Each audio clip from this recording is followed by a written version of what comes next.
नमस्तु। विश्व के कल्याण हेतु बाबा देवादिदेव महादेव की कृपा से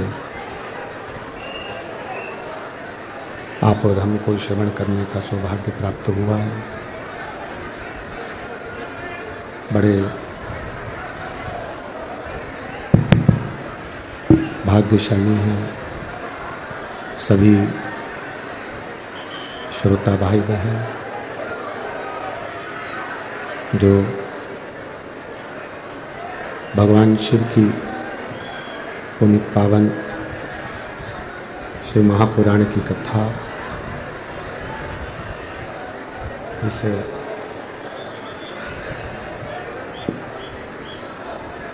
माँ जालपा की पावन भूमि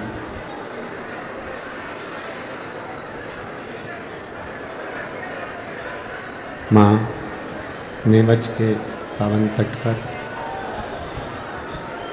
माँ जालपा की पुनीत पावन पवित्र भूमि पर ये पावन शिव महापुराण की कथा श्रवण करने का सौभाग्य प्राप्त हुआ है। संपूर्ण राजगढ़ के निवासी, संपूर्ण राजगढ़ के निवास करने वाले सभी श्रोता भाई बहन तो भगवान शिव की पुनीत पावन शिव महापुराण की कथा को श्रवण करने के लिए यहाँ पधारे हैं। कथा के मुख्य यजमान श्री हरिचरण जी तिवारी, श्री श्यामाचरण जी तिवारी, श्री रमाकांत जी तिवारी, श्री हरिमोहन जी तिवारी, श्री आशीष जी तिवारी, श्री स्वदेश जी तिवारी, श्री अभिषेक जी तिवारी, श्री निधेश जी तिवारी एवं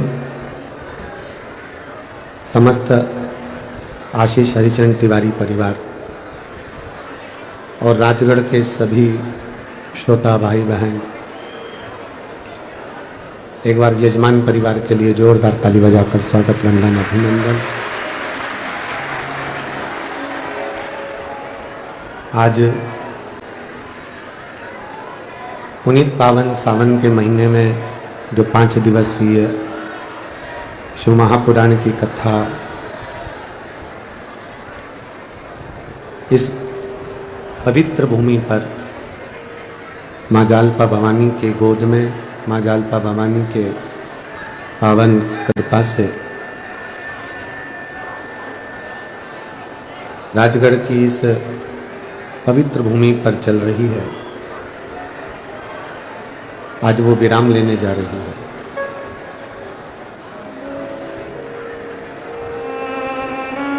पाँच दिन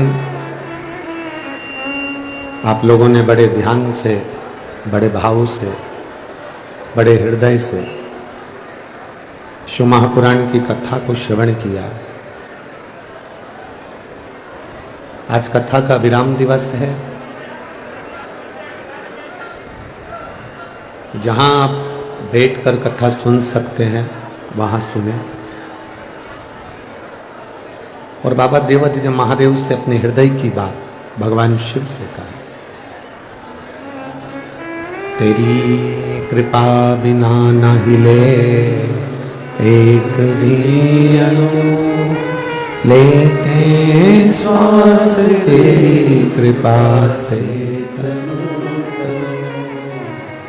बखान क्या करूं मैं रातों के ढेर का, चपटी भभूत में खजाना कुबेर का।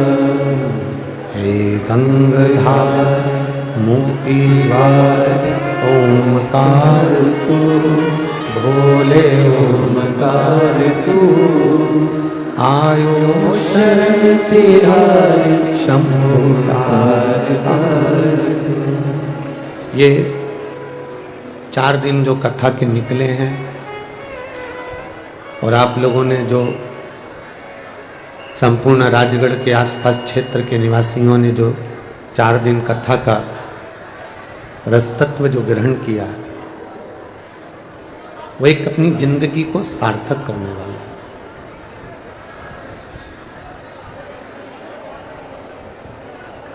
कल भी कथा में कहा था, परसों भी कहा था कि जिसने अपने जीवन में थोड़ा कष्ट सहन करा है,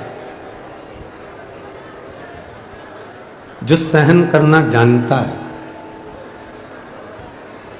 जिसने अपनी जिंदगी में थोड़ा थोड़ा कष्ट सहन करा है, जो सहन करना जानता है, वही जिंदगी में शहंशाह बन सकता है, वही राजा बन सकता है। जिसने सहन करा ही नहीं है, किसी ने अपशब्द कहा और आप सहन नहीं कर पाए, किसी ने आपको गाली दी और आप सहन नहीं कर पाए, किसी ने आड़ा टेढ़ा बोला और आप सहन नहीं कर पाए, जो सह गया दुनिया के दुख को, गाली को, अपशब्द को, तानों को, लोगों के इल्जाम को, लोगों के अपशब्द को, दुख को, परेशानी को जो सह जाता है, दुनिया में वही शहंशाह बन जाता है, जो सह गए। अब आज हमारी स्थिति ये हो गई है, प्रत्येक घर में रहने वाले प्रत्येक मनुष्य की स्थिति ये हो गई है कि उससे सहन नहीं होता, उससे सहन नहीं होता। जिसने अपने जीवन में थोड़ा ना थोड़ा दुख सहा है, लोगों के शब्दों को, अपशब्दों को, तानों को जिसने सहा है, वही इस संसार पर राज्य कर सका है और वही शहंशाह बन सका है। जो सहना ही नहीं जाना, मेरे राम जी महाराज ने कितना सहा। माता केकई ने अपशब्द कहे, मां मंथरा ने उनको भड़का दिया, केकई मां ने उनको वन भेज दिया, वो भटकते रहे, घूमते रहे। बीच में मां जानकी जी चली गई, भूखे रहे, भोजन ना मिला, फल का सेवन करते हुए वनवासी के कपड़े पहनकर अपने जीवन को मेरे राघव जी ने जिया। मेरे भगवान कृष्ण कारागार में जन्मे, कारागार से निकले, मां यशोदा की गोद में अपने माता पिता को छोड़कर पहुंच गए, अपने माता पिता को छोड़। कितना सहा। वृंदावन, गोकुल, बरसाना, नंदगांव सब छूट गया मेरे ठाकुर जी का, और आखिरी में मथुरा में निवास किया। मथुरा भी छूट गया, द्वारिका में निवास किया। कितना सहा मेरे भगवान कृष्ण ने।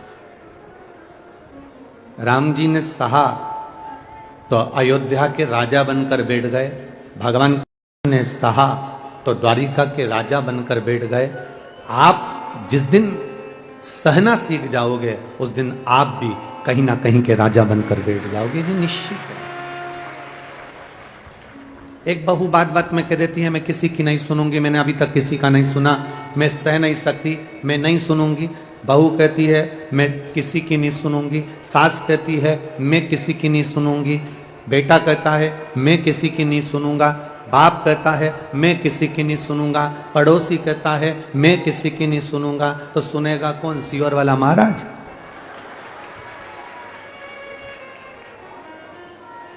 ना सास सुनने को तैयार है, ना बहू सुनने को तैयार, ना सास सुनने को तैयार है, ना बहू सुनने को तैयार है। और हमारी सहनशीलता गिरती चली गई, हमारी सहनशीलता समाप्त होती चली, हमारी सहनशीलता नीचे की ओर जाती चली। हम वैभव में तो बढ़ गए हैं, हम सत्ता में तो बढ़ गए हैं, हम धन में तो बढ़ गए हैं, पर हमारी सहनशीलता घटती चली गई। कोई ने कुछ बोला और आपको क्रोध आया, किसी ने कुछ बोला और आपको अपशब्द सुनते से ही क्रोध आ गया। ये आपकी सहनशीलता दबी है।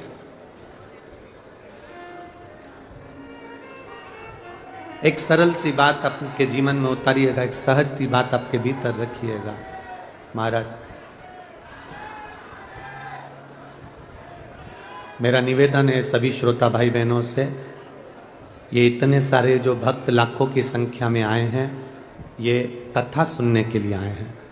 मेरा केवल थोड़ा सा निवेदन है, आप 4-5 लोग 6 लोग या तो कहीं जगह मिल जाए तो बैठ कर शांति से इतने लोगों को कथा सुनने दें जैसे जिंदगी सार्थक हो जाए। 5वें दिन की कथा है। आज मेरा बाबा क्या तुमको देकर चले जाएगा पता नहीं, उसको दिल से आप रिझा लें।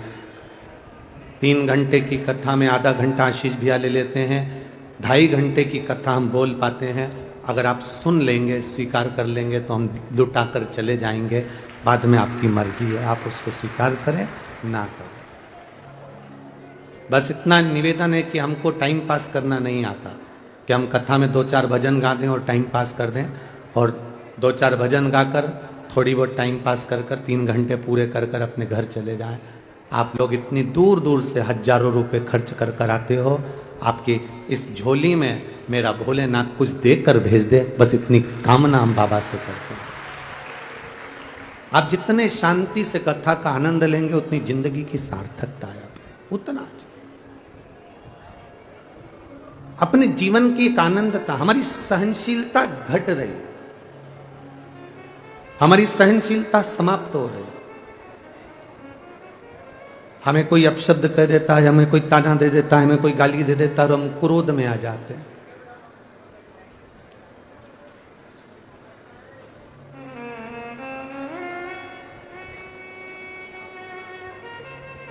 एक सरल सा विषय आपके भीतर मेरे शिव जी से सीखिएगा, मेरे शंकर भगवान से एक सरल सा विषय आप अपने जीवन में सीखिएगा। मेरे भोलेनाथ जी से आप एक सरल सा विषय अपने जीवन में उतारिएगा। शंकर भगवान के जीवन में भी कष्ट कम नहीं थे। दुनिया को अमृत मिला और मेरे महादेव को विष मिला।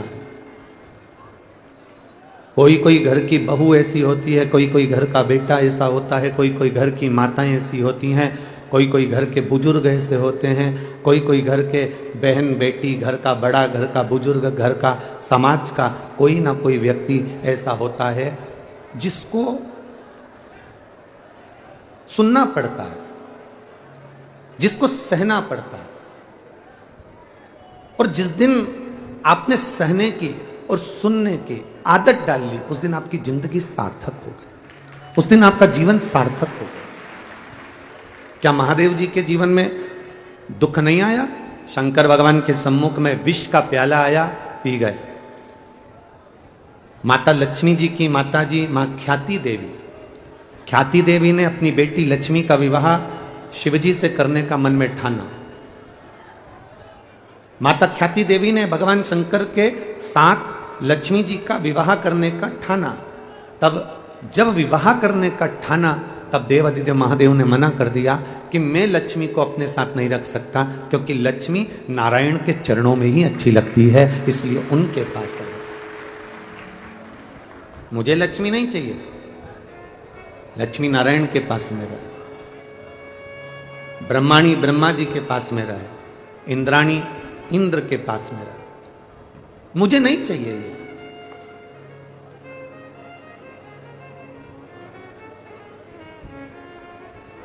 विष आया, कष्ट आया, स्वयं के रिश्तेदार भी भगवान भोलेनाथ को अपशब्द कह दिए। आप में से कितने लोग होंगे जिनके ससुर आपके मुंह पर गालियां दे रहे हो, अपशब्द कह रहे हो? जमाई के एक बहू को सास अपशब्द कह देती है, एक बहू को ससुर अपशब्द कह देता है, पर बहुत कम स्मरण में आता होगा कि कोई जमाई को ससुर अपशब्द कह रहा। भरी सभा में, पूरी सभा लगी हुई है, पूरी सभा, और इतनी बड़ी सभा में अपशब्द ससुर अपने दामाद को कह रहे हैं कि मैं शंकर, तुमने अपने ससुर का सम्मान नहीं करा, इसलिए मैं तुम्हें श्राप देता हूं कि तुम शमशान में निवास करोगे। तुम मेरा अपमान करे हो, इसलिए मैंने तुम्हारा अपमान कर दिया। शिवजी का अपमान करना कोई बात नहीं है। शंकर भगवान कभी किसी का अपमान नहीं करे हैं। बस भोलेनाथ जी अपमान नहीं करे। शंकर भगवान तो अपने शुद्ध में बैठे हुए थे। राम नाम में, कृष्ण नाम में मेरे महादेव ऐसे डूबे रहते हैं, नारायण के नाम में मेरे शंकर ऐसे डूबे रहते हैं कि उन्हें शुद्ध भी नहीं रहती, उनको शुद्ध नहीं रहती मेरे महादेव को। जो शंकर की आराधना में लगे रहने वाले हैं, जो शंकर की आराधना करने वाले हैं, जो शिव तत्व में डूबने वाले हैं, शंकर भगवान को एक लोटा जल चढ़ाने वाले, शंकर भगवान की भक्ति करने वाले, उनको नहीं मालूम सावन कब आता है और सावन कब चले जाता है, ये उनको अंदाजा लग नहीं पाता।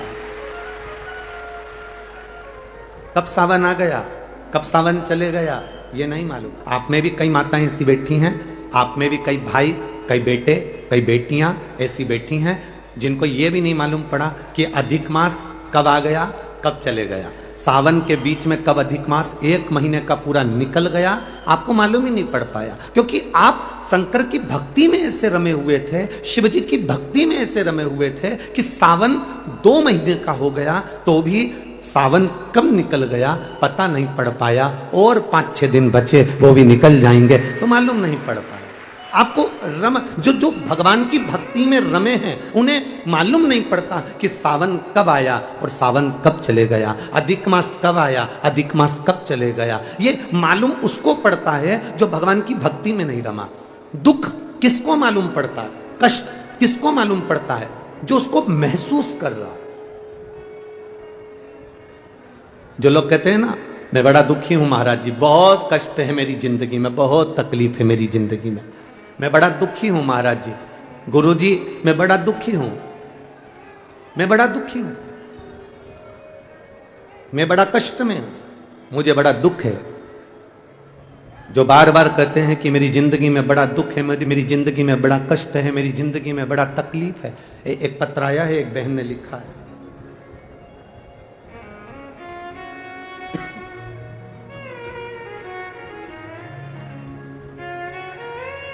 रामेश्वर गुप्ता, संगीता गुप्ता, कहीं बैठी हो तो हाथ हिला सकती हैं, कहीं बैठी हो तो अपना हाथ हिला सकती हैं। रामेश्वर गुप्ता दिख गई क्या? हाँ हाथ हिला तो बहन ऐसा एक बार, हाँ ठीक है दिख गए, हाथ हिला। रामेश्वर गुप्ता, संगीता गुप्ता, राजस्थान कोटा केशोरया पाटन से हम आए हैं। बाबा का हम क्या गुणगान करें गुरुजी, 16 साल तक संतान का सुख नहीं हुआ गुरुदेव। ऐसा कोई व्यक्ति नहीं था जो ताना ना दिया, अपशब्द ना कहा, आड़े तेड़े वचन ना कहे हो।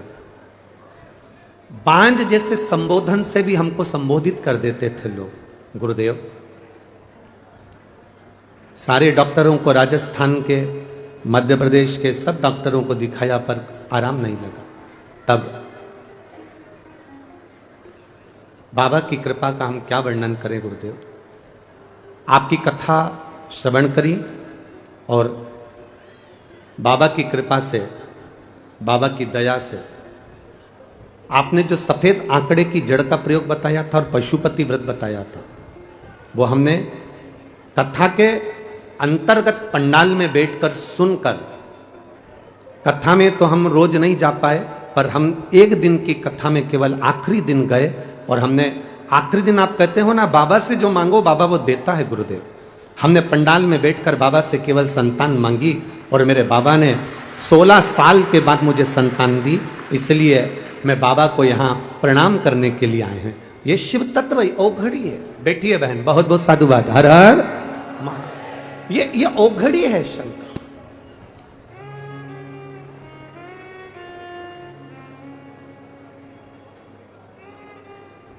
अरे तेरा ही दिया मैंने खाया पिया है, तेरा शुक्रिया है, तेरा शुक्रिया। मुझे भोले बाबा ने बहुत दे दिया है, तेरा शुक्रिया है, तेरा शुक्रिया। ये उसकी कृपा से मिला। आप बैठ जरूर गए हो, आप आ गए हो, शिव महापुराण की कथा में कई लोग हमसे कहते हैं गुरुजी आप हमेशा कथा दोपहर में बाँचते हो, तो आखिरी दिन की कथा भी तुम्हें दोपहर में करना चाहिए, फिर तुम इतनी जल्दी कभी 8 बजे कभी 9 बजे सुबह से कथा रख देते हो, उसका कारण क्या है? हमने कल कथा में आपको कहा था रेत के ढेर पर शक्कर को पटक दो, चींटी उस शक्कर को उठाने आ ही जाती है। अगर जो शंकर के भक्त हैं वो समय नहीं देखते, शिव की उपासना का समय कहां है? बहुत सारे मिलेंगे आपको ज्ञान देने वाले, बहुत ऊंचे ऊंचे पद पर बैठकर आपको ज्ञान देंगे वो लोग, और कहेंगे शंकर की पूजन इस टाइम करना चाहिए, शंकर की आराधना इस समय करना चाहिए, शंकर को भगवान का भजन इस समय करना चाहिए, शंकर के मंदिर इस समय जाना चाहिए, शंकर का गुणगान इस समय करना चाहिए, शंकर का भजन इस समय करना चाहिए। बहुत सारे, जब तुम टीवी खोलोगे तब तक तुम्हें कोई ज्ञान देने वाला मिल जाएगा कि शंकर के मंदिर में पूजन का समय यह है, शंकर के मंदिर में आराधना का समय यह है, शंकर के मंदिर में पूजन का समय यह है। तब जब जब टीवी खोलोगे नए नए लोग तुमको ज्ञान देने के लिए आ जाएंगे। जो तुमको ज्ञान दे कि शंकर की पूजन का यह समय है, उनसे कहना शंकर का नाम महाकाल है, काल आने का समय बता दो तो महाकाल की पूजन का भी समय निश्चित हो सकता है। मरने का कोई समय नहीं होता। मौत नहीं देखती कि तू सुबह मर रहा है कि शाम को मर रहा है, मौत नहीं देखती कि तू दिन को मर रहा है कि रात को मर रहा है, मौत नहीं देखती कि तू 11 बजे मर रहा है कि 12 बजे मर रहा है, मौत नहीं देखती कि तू सुबह 4 बजे मर रहा है कि रात्रि के 3 बजे मर रहा है। जब मौत का समय नहीं है तो मेरे महाकाल के भजन का भी कोई समय नहीं है, मेरे शिव के भजन का कोई समय नहीं है।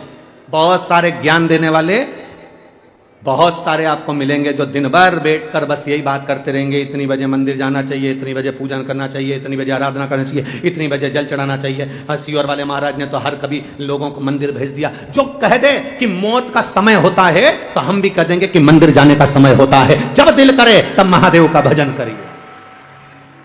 जो कह दे कि मरने का समय निश्चित है, मृत्यु का समय निश्चित है कि ये सुबह 4 बजे मरेगा, ये 3 बजे मरेगा, ये 5 बजे मरेगा, तो हम भी कह देंगे कि मंदिर जाने का समय ये है। भगवान के भजन का, भगवान को पूजने का, भगवान की आराधना का, शंकर की स्तुति का और भगवान के मंत्र जाप का कोई समय नहीं होता। जब तुम्हारी मर्जी पड़े तब भजन करो, जब तुम्हारी मर्जी पड़े उस समय पर भजन करिए। द्रौपदी जिसका रजस्वला धर्म, 3 दिन के रजो धर्म में थी द्रौपदी, केवल तीसरे दिन का स्नान करा था द्रौपदी ने रजो धर्म में, और दुशासन उसके बाल पकड़कर सभा में लेकर आ गया। अगर द्रौपदी सोचती कि मैं रजो धर्म में हूं, मैं रजस्वला हूं, मैं भगवान को कैसे भजूं, मैं भगवान को कैसे पुकारूं, पर द्रौपदी रोती रोती जब अपने गुरु द्रोणाचार्य के सामने पहुंची तो गुरु जी ने कह दिया, द्रौपदी कोई तुझे नहीं बचाएगा, बचाएगा तो वो जो मैंने तुझे गुरु मंत्र दिया है, जो मैंने तुझे मंत्र प्रदान करा है, वो मंत्र भज। द्रौपदी ने मंत्र का जाप करना प्रारंभ करा, द्रौपदी ने मंत्र पुकारना प्रारंभ करा। अब भगवान कृष्ण उस मंत्र को सुनकर दौड़ आए। अगर द्रौपदी सोचती कि मैं रजस्वला धर्म से हूं, मैं भगवान का नाम नहीं ले सकती, हाँ रजस्वला धर्म में आप मंदिर मत जाओ, रजस्वला धर्म में आप अच्छी जगह पर मत जाओ, रजस्वला धर्म में आप रसोई घर में मत जाओ, रजस्वला धर्म में आप भगवान की चौखट पर कहीं पूजन आराधना हो रही है वहां मत जाओ, रजस्वला धर्म में श्रेष्ठ जगह पर मत जाओ। पर रजस्वला धर्म में भी अगर आप हैं तो भगवान को पुकारने में देरी नहीं कर सकते, भज सकते हो भगवान को, स्मरण कर सकते हो भगवान का, नाम जप सकते हो भगवान का। मृत्यु का समय नहीं है, मौत का कोई समय नहीं, तो फिर हम कैसे कह दें, हम कैसे कह दें कि मंदिर जाने का समय यह है, भगवान का भजन सुबेरे 5 बजे करना, भगवान का भजन सुबेरे 4 बजे करना, भगवान का भजन दोपहर में 3 बजे करना, भगवान का भजन रात को। स्वयं रामकृष्ण परमहंस जी से स्वामी विवेकानंद जी ने पूछा, रामकृष्ण परमहंस जी से पूछा, गुरुजी भगवान का भजन, भगवान का नाम कब लेना चाहिए? स्वामी विवेकानंद जी रामकृष्ण परमहंस जी से पूछ रहे हैं। रामकृष्ण परमहंस जी से पूछा, भगवान का नाम कब लेना चाहिए, भगवान का भजन कब करना चाहिए? रामकृष्ण परमहंस जी ने कहा, मरने के 1 मिनट पहले। स्वामी विवेकानंद जी मुस्कुराकर बोले, आप कहते हो कि भगवान का नाम, भगवान का भजन मरने के 1 मिनट पहले करना चाहिए, अपने को कैसे मालूम पड़ेगा कि अपन कब मरेंगे? तो उसके 1 मिनट पहले भजन करना है। तो रामकृष्ण परमहंस जी ने कहा जब तुम्हें ये नहीं मालूम कि मरोगे कब, तो हर मिनट में भगवान का भजन करो, कब प्राण आखिरी हो जाए, कब श्वास आखिरी हो जाए। इसलिए प्रत्येक क्षण क्षण में, प्रत्येक पल पल अपने स्थान पर बैठकर बाबा से विनय करें, भाव के साथ, आनंद के साथ। मेरे देवाधिदेव महादेव से दिल से, आज कथा का विराम दिवस है, आप जितना दिल से बाबा से प्रार्थना कर सकते हो उतने दिल से करिएगा, भाव के साथ, आनंद के साथ। जितने कार्यकर्ता खड़े हैं उनसे भी कहेंगे जहां जगह मिल जाए वहां बैठकर बोलो, कार्य बाद में कर लेना, ये मौका बार बार नहीं आएगा बाबा से विनय करने का, बोलने का। अपने स्थान पर बैठकर बाबा से हृदय से, भाव के साथ, दिल से करें। श्री शिवाय नमस्तुभ्यं, श्री शिवाय नमस्तुभ्यं, श्री शिवाय नमस्तुभ्यं, श्री शिवाय नमस्तुभ्यं, श्री शिवाय नमस्तुभ्यं। भोला सब दुख काटो मारा, ओ भोला सब दुख काटो मारा। शिव शंकर जपो तेरी माला, भोले बाबा जपो तेरी माला, भोला सब दुख काटो मारा, ओ भोला सब दुख काटो मारा। वेश मंगल मंगलकारी, वेश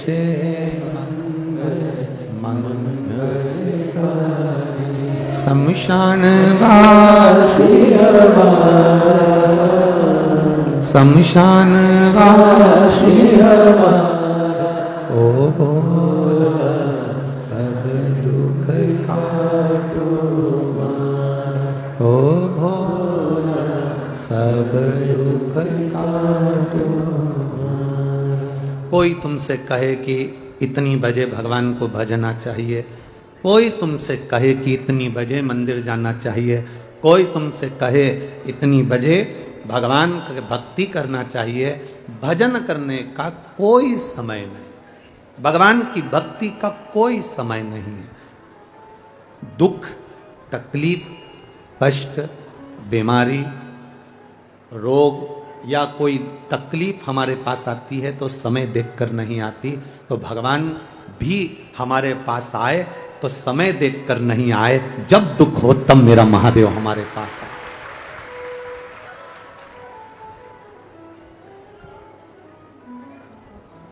अच्छा चलो एक प्रैक्टिकल करके देखना, तुम्हारे दरवाजे पर शाम को 4 बजे गाय को रोटी देकर देखना। गाय कितनी बजे तुम्हारे दरवाजे पर पहुंचेगी रोज? जम के बोलो जरा, 4 बजे। 3 बजे रोटी दोगे तो गाय कितनी बजे पहुंचेगी रोज? 3 बजे। सुबह ने 9 बजे रोटी दोगे तो गाय सुबह 9 बजे पहुंचे। तुम जिस टाइम, गाय घड़ी पहनती है क्या? अरे बोलो तो जम के, नहीं पहनती। फिर उसको कैसे मालूम कि 3 बज गई? फिर उसको कैसे मालूम कि 3 बज गई? उसको कैसे ज्ञात है?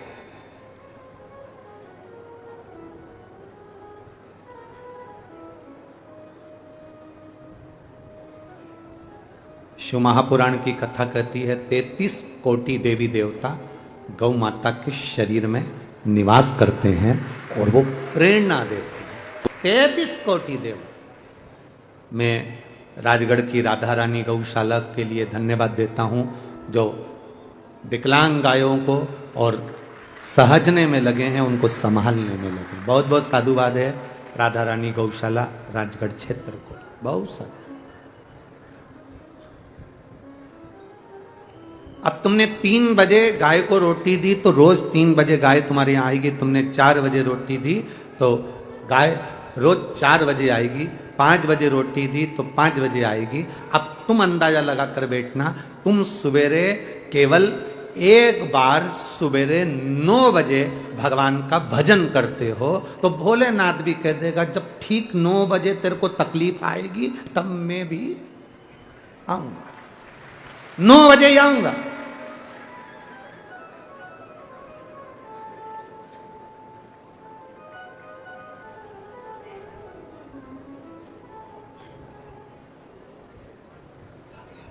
सनातन धर्म में कभी नहीं कहा गया कि तुम हफ्ते में एक बार भगवान के मंदिर जाओ।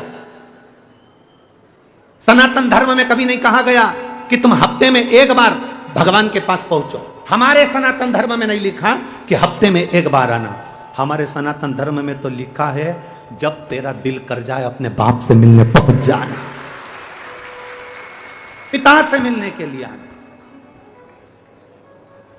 एक पत्र आया, उस पत्र में एक बेटी ने लिखा है कि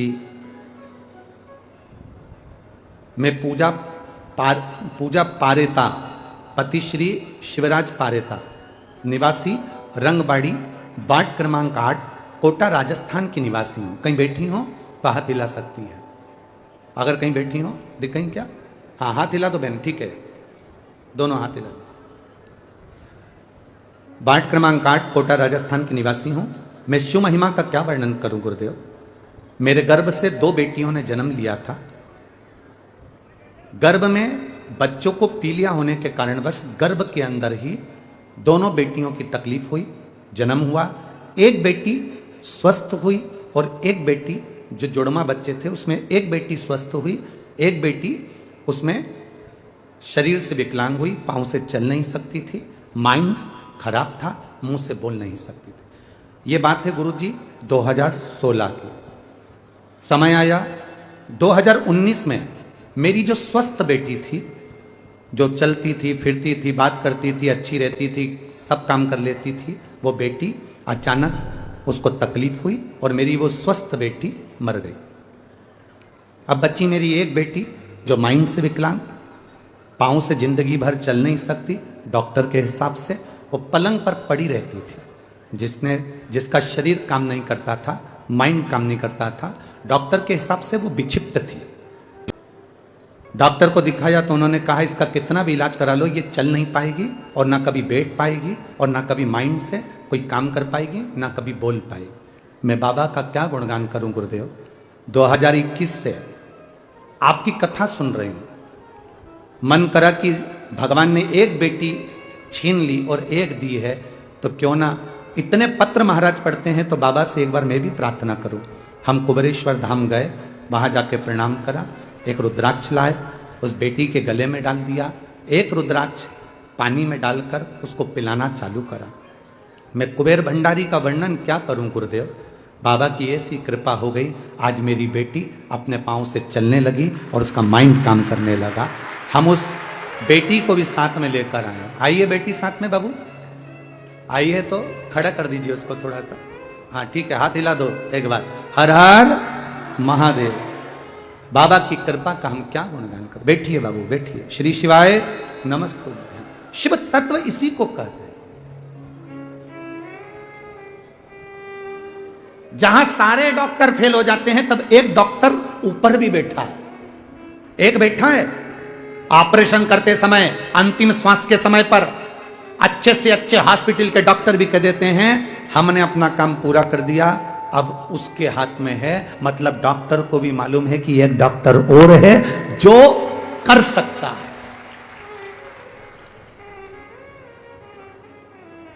33 कोटि देवी देवताओं को उठाकर देखिए, किसी ने ऑपरेशन नहीं किया शरीर का, केवल एक महादेव ने ऑपरेशन किया शरीर का। ससुर का सिर कट गया तो बकरे का सिर लगा दिया, गणेश जी का सिर कट गया तो हाथी का लगा दिया। इतना बड़ा डॉक्टर वो कहां से लेकर आओ।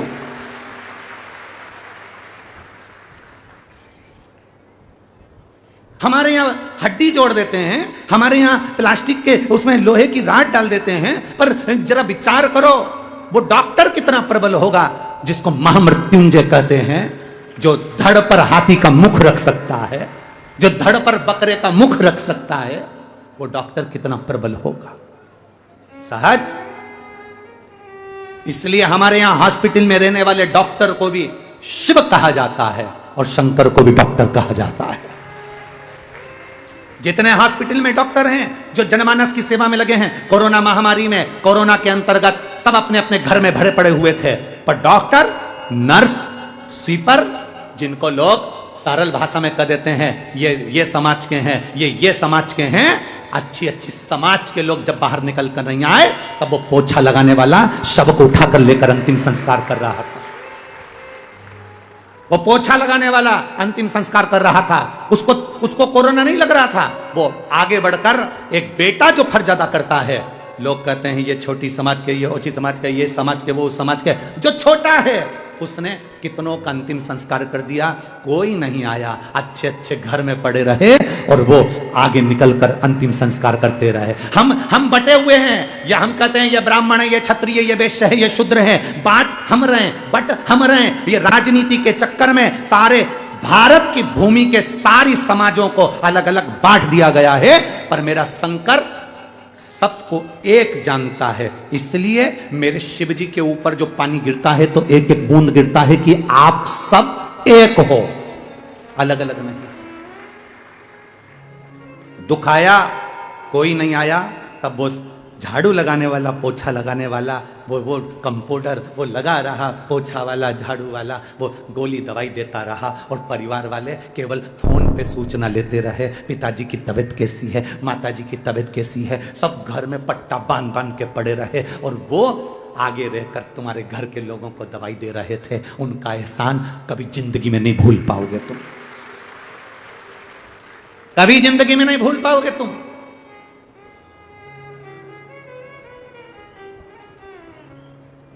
और हम जातियों में बट रहे, हम ऊंचे ये नीचा, हम ऊंचे ये नीचा, हम बड़े ये छोटा। रोटी तो उतनी खाते हो,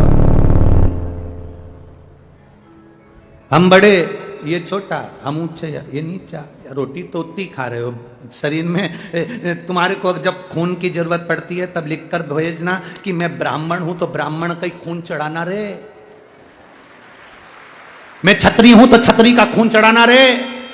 मैं वैश्य हूं तो वैश्य का खून चढ़ाना, मैं शूद्र हूं तो शूद्र का खून चढ़ाना। डॉक्टर नहीं देखता कि तुम्हारे शरीर में जब खून की कमी पड़ती है, तुम्हारे शरीर में जब ऑपरेशन होता है, जब तुम पड़े रहते हो और खून की कमी होती है, तब यह पूछा नहीं जाता कि यह ब्राह्मण का है कि क्षत्रिय का है कि वैश्य का है कि शूद्र का है। तब तो केवल प्राण बचाए जाते हैं कि कैसे भी प्राण बच जाए। ब्लड किसका है, खून किसका है, बस प्राण बच जाए। तो परमात्मा भी नहीं देखता रहे कि तुम कौन हो, परमात्मा तो ये देखता है कि तुम भजन कैसा कर रहे हो, मुझे पुकार कैसे रहे हो, मुझे भज कैसे रहे हो। भगवान ने कभी नहीं देखा कि तुम सोने के सिंहासन पर भगवान को रखोगे तो भगवान ज्यादा प्रसन्न होगा, तुम ज्यादा डेंटिंग पेंटिंग करके कथा में जाओगे तो भगवान ज्यादा प्रसन्न होगा। भगवान तो नहीं होगा, बेरूलाल हो जाएगा। भगवान ना देखे, सोने के सिंहासन पर भगवान को रखो, भगवान प्रसन्न होगा।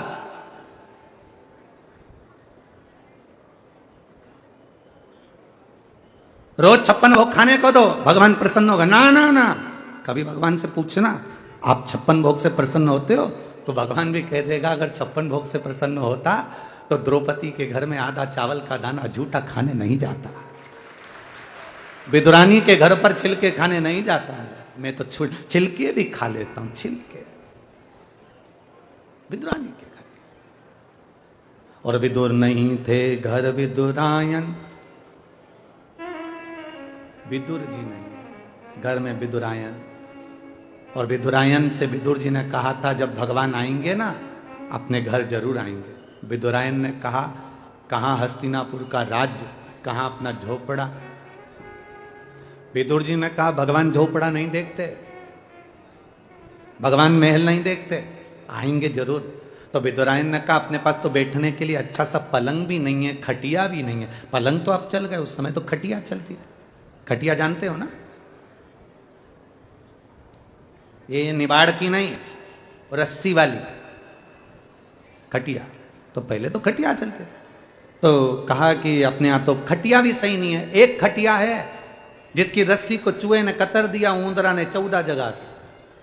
अब ऊंदरा से कटी हुई खटिया पे भगवान को बिठाएंगे, अच्छा लगेगा? तो फिर उस समय पर विदुर जी ने एक नई खटिया बनवाई, पलंग, चंदन की, उसमें चारों तरफ पाटी थी और उसमें पट्टा लगा हुआ था, उसमें निवाड़ लगी हुई थी, रख दी। अब विदुरायन ने सोचा भगवान आएंगे जब बिछाऊंगी। भगवान आ गए, विदुरायन सुध भूल गई, आओ प्रभु बैठो। अब बिछाना थी नई, बिछा दी पुरानी। भगवान से कह रही है बैठो ना बाबा, ठाकुर बैठो। द्वारिकाधीश बोले काकी इस पे बैठो। काकी बोली नई बनवाई है।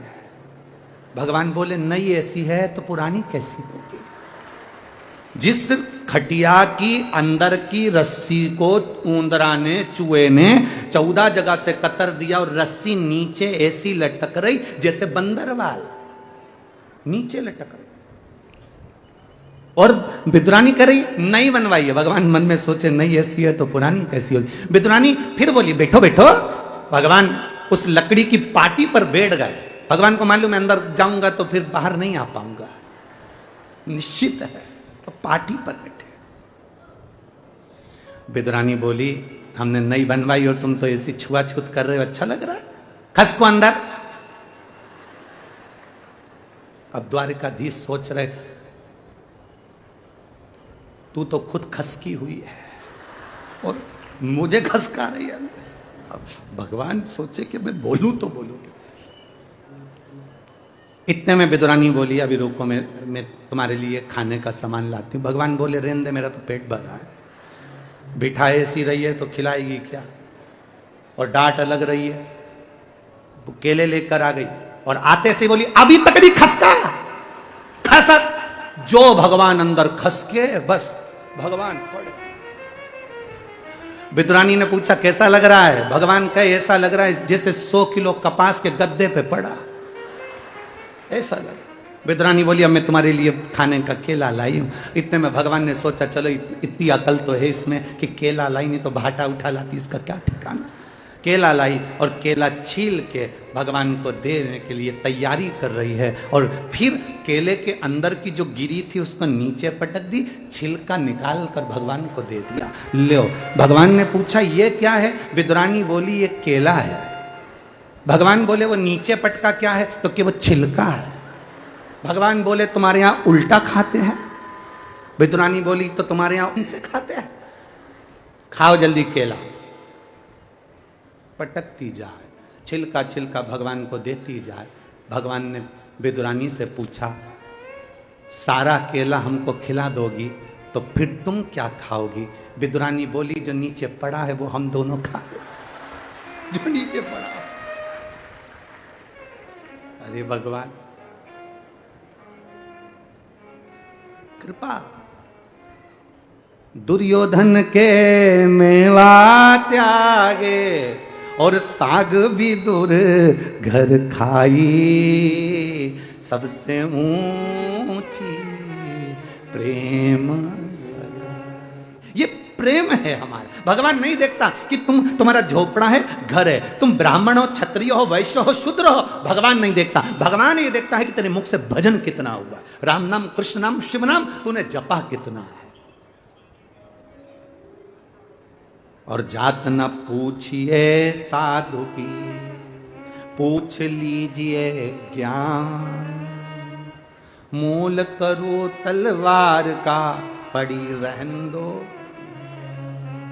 भगवान नहीं देखा कि तुम कितनी गाड़ी के मालिक हो। भगवान नहीं देखा कि तुम कितनी प्रॉपर्टी के मालिक हो। भगवान नहीं देखा कि तुम्हारे पास जमीन जायदाद कितनी है। भगवान तो ये देखता है कि तेरे पास भजन कितना है और तेरा भजन में बल कितना है, तेरी भक्ति कितनी है, तेरी श्रद्धा कितनी है, तेरा विश्वास कितना है। अगर विश्वास नहीं होता तो जिस डॉक्टर को कह दिया गया था, जिस डॉक्टरों ने कह दिया था कि ये लड़की नहीं उठ सकती, ये माइंड से विक्षिप्त रहेगी, बोल नहीं सकती, चल नहीं सकती, खड़ी नहीं हो सकती, वो बेटी भी अगर विश्वास पक्का है तो डॉक्टर भी मना कर दिया, वो बेटी भी उठकर खड़ी हो गई 2021 से। ये शिव तत्व है, ये घड़ी का तत्व है।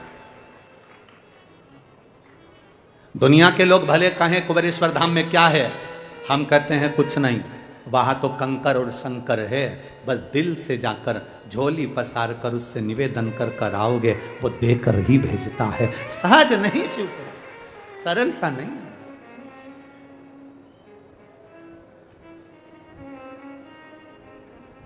शंकर शंकर एक प्राप्ति का केंद्र बिंदु बनाए। भजन में इतने खो जाओ, शुद्ध ना रहे, शुद्धता चली जाए। अरे खानो नहीं भावे मन, पीनो नहीं भावे रे, दौड़ दौड़ मन सत्संग जावे रे। ये चित्त दौड़ कर भगवान की मंदिर तक, जिस दिन तुम मंदिर ना जाओ उस दिन तुम्हारे मन को लगना चाहिए आज मेरा कोई काम रह गया। ऐसा लग रहा है आज मैं मंदिर नहीं गई ना तो खाली खाली दिख रहा, मंदिर नहीं गई ना तो अच्छा नहीं लग रहा। जो जिसको ऐसा लगता है कि मंदिर नहीं गई जल चढ़ाने तो मेरे को ऐसा लग रहा है मैं खाली हूं, मंदिर नहीं गई ना पानी चढ़ाने भगवान शिव जी को जल चढ़ाने के लिए तो खाली लग रहा है, मैं मंदिर नहीं गई ना अच्छा नहीं लग रहा। जिसको ऐसा महसूस होता है कि मंदिर नहीं गई तो अच्छा नहीं लग रहा, उसी तरह भगवान को भी लगता है कि तेरे ऊपर दुख आया तो मुझे अच्छा नहीं लगेगा, मैं आकर स्वयं खड़ा हूं, मैं स्वयं आऊंगा।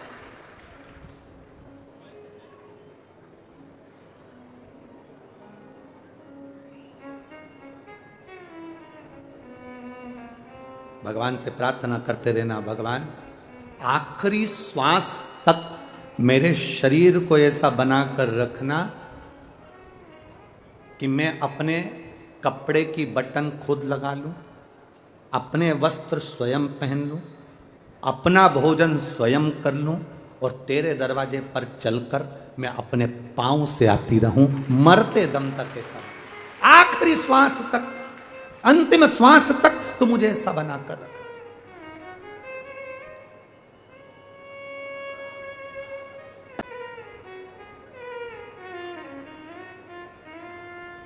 देखो परिवार के लोग तुम्हें डॉक्टर को दिखा देंगे, परिवार के लोग तुम्हें दवाई दे देंगे, परिवार के लोग पैसा खर्च कर देंगे, पर जीजी और मेरे जीजाओं एक बात याद रखना, शरीर का कष्ट तो अपने को ही भोगना पड़ता है। पैसा लगा देंगे परिवार वाले, अच्छे डॉक्टर को दिखा देंगे परिवार वाले, दवाई दिलवा देंगे परिवार वाले, तुम्हें बिठाकर गोली भी खिला देंगे परिवार वाले, पर शरीर में जो कष्ट होता है वो कोई दूसरा नहीं भोगता, अपने को भोगना पड़ता है। इसलिए भजन अपने को खुद करना पड़ेगा। भजन स्वयं करो, भक्ति स्वयं करो, स्मरण स्वयं करो, मंत्र जप स्वयं करो, नाम जप स्वयं करो।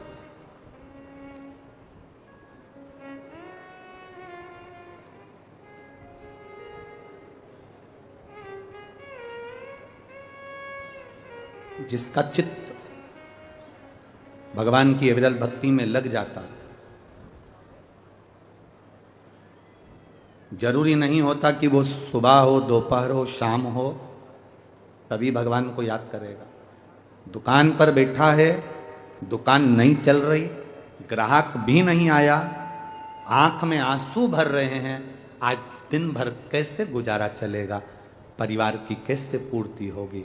उस समय पर मेरा दुकान पर बैठे हुए एक एक भाई से निवेदन है, उस समय पर रोना नहीं है, दुखी नहीं होना।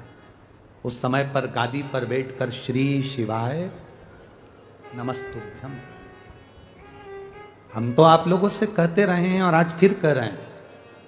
मेरा जिन जिन के व्यापार चलते हैं, जिन जिन की दुकान चलती है, उन माताओं के निवेदन है कि आप अपने शंकर भगवान के मंदिर में जब जल चढ़ाने जाओ, थोड़ा सा जल कटोरी में या उस लोटे में लेकर आया करो। वो जल एक छोटी सी डब्बी रख लो, एक डब्बी पति के हाथ में जल भरकर दे दिया करो।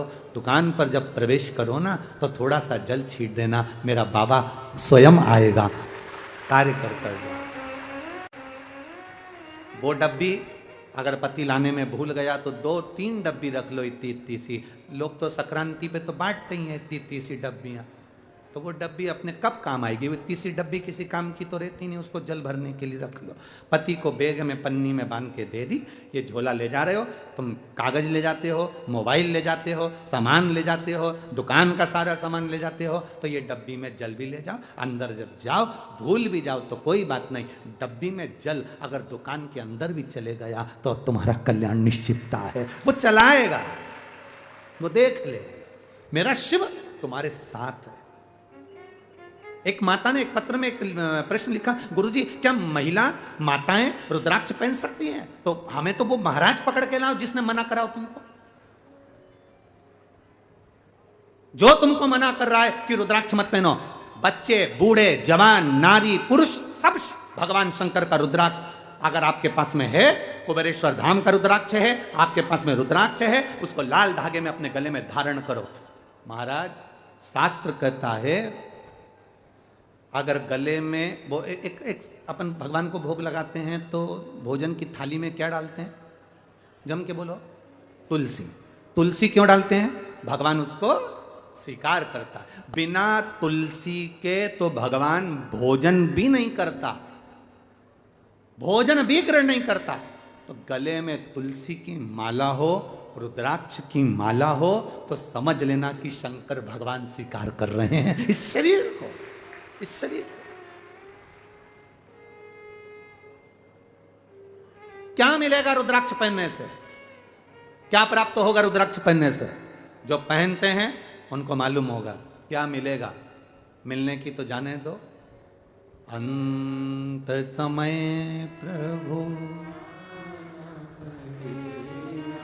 वचन दिया,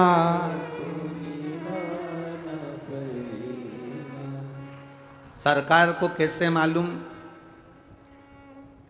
सरकार को कैसे मालूम कि तुम्हारे पास में कितना माल है? सरकार को कैसे मालूम कि तुम्हारे पास में क्या है? सरकार को कैसे मालूम कि तुम्हारा एड्रेस, तुम किस जगह पर कहां रहते हो? जरा सी देर में सर्च करा और निकल गया कि ये लीलाबाई इस जगह पे रहती है, कमलेश इस जगह पे रहता है, और सरकार वहां पहुंच जाती है। उसी तरह हमारे गले में रुद्राक्ष और तुलसी की माला होती है तो परमात्मा भी उस जगह पर पहुंच जाता है जहां तुम होते हो। उसको मालूम है कि तुम कहां हो।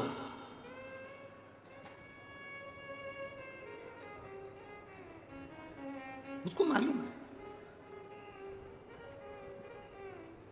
इसलिए गले में रुद्राक्ष की एक मन का अगर रुद्राक्ष का आपके गले में है, शिव कृपा आपके ऊपर। शिव एक तुलसी की माला भी अगर आप गले में पहने हो तो मेरे नारायण की कृपा आप पर है। धारण करो।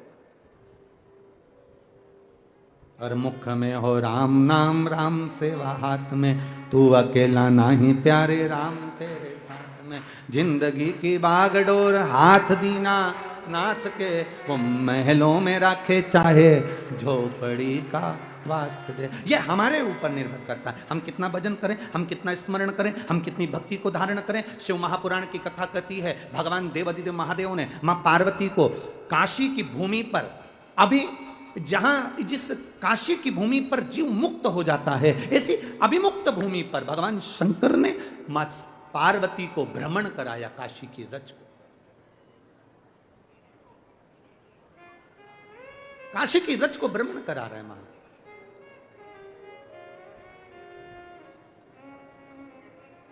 और काशी की रज पर जब भ्रमण कराया, काशी की रज पर जब घूम रहे हैं, मां पार्वती जी के मन में दो संशय भारी हैं। माता पार्वती जी के मन में दो संशय, काशी घूमते घूमते दो संशय। पहला संशय है माता पार्वती जी का, बाबा भोलेनाथ जी से कहा, मान लो कोई जीव काशी नहीं आया, मान लो कोई जीव ने शंकर भगवान का भजन, राम का भजन, भगवान कृष्ण का भजन नहीं करा। पार्वती जी कह रही हैं, ना तो कोई तीर्थ गया, ना किसी ने भजन किया, ना कोई काशी आया, ना कोई उज्जैनी गया, उसके बाद भी संसार में रहने वाला जीव अगर कैलाश धाम उसके मरने के बाद आपके चरणों में अगर आना चाहता है तो वो ना काशी गया, ना तीर्थ गया, ना कभी उसने भजन किया, ना कभी कीर्तन किया, और वो जीव मरने के बाद आपके चरणों में अगर आना चाहता हो तो उसको क्या करना चाहिए? शंकर भगवान कहते हैं, पार्वती तुम्हारा ये संवाद, तुम्हारा ये प्रश्न अच्छा है, तुमने बहुत अच्छा प्रश्न किया। अगर कोई तीर्थ ना गया हो, अगर कोई भजन भी ना किया हो, अगर कोई भूलवश काशी भी ना गया हो, शिव महापुराण की कथा कहती है, सुनो पार्वती, जहां वो निवास करता है, जहां वो रहता है, उस भूमि पर जहां वो रह रहा है, उसके नगर में, उसके क्षेत्र में, उसकी कॉलोनी में, उसके मोहल्ले में, उसके खेड़े में कहीं शिवालय हो, और उस शिवालय के सामने से भी अगर वो निकल गया और भूल से भी शंकर मंदिर के शिखर का दर्शन कर लिया, तो भी वो कैलाश पहुंच ही जाता है। मात्र शिखर दर्शनम सर्व पाप नाशनम। तो पार्वती जी ने पूछा, आखिर शिखर में ऐसा क्या होता है? शिखर में ऐसा क्या है? आप तो मंदिर के अंदर हो, शिखर में ऐसा क्या है कि शंकर भगवान शिखर के दर्शन से भी कैलाश का वास दे देते हैं? शिखर में ऐसा क्या है? तो भगवान शंकर ने कहा, पार्वती, दुनिया के लोग नहीं जान सकते, ये संपूर्ण ब्रह्मांड जब जल में डूब जाता है, सारा संसार जब समाप्त हो जाता है, केवल एक पानी का बुलबुला, और उस बुलबुले पर केवल एक बिंदु रह जाता है, वो बिंदु ही शिव कहलाता है, और उस बिंदु से ही फिर वापिस सृष्टि का निराकरण होता है। ये ब्रह्म कुमारी आश्रम के अंतर्गत आप कभी जाएं तो वो दीदियां आपको बताएंगी, ब्रह्म कुमारी आश्रम के अंतर्गत वो बहनें बताएंगी कि एक बिंदु से सारा संसार है। वो बिंदु कौन? वो बिंदु है मेरा देव अधिदेव महादेव, वो बिंदु है मेरा शिव, उससे सारा संसार फैला हुआ है, सारा संसार।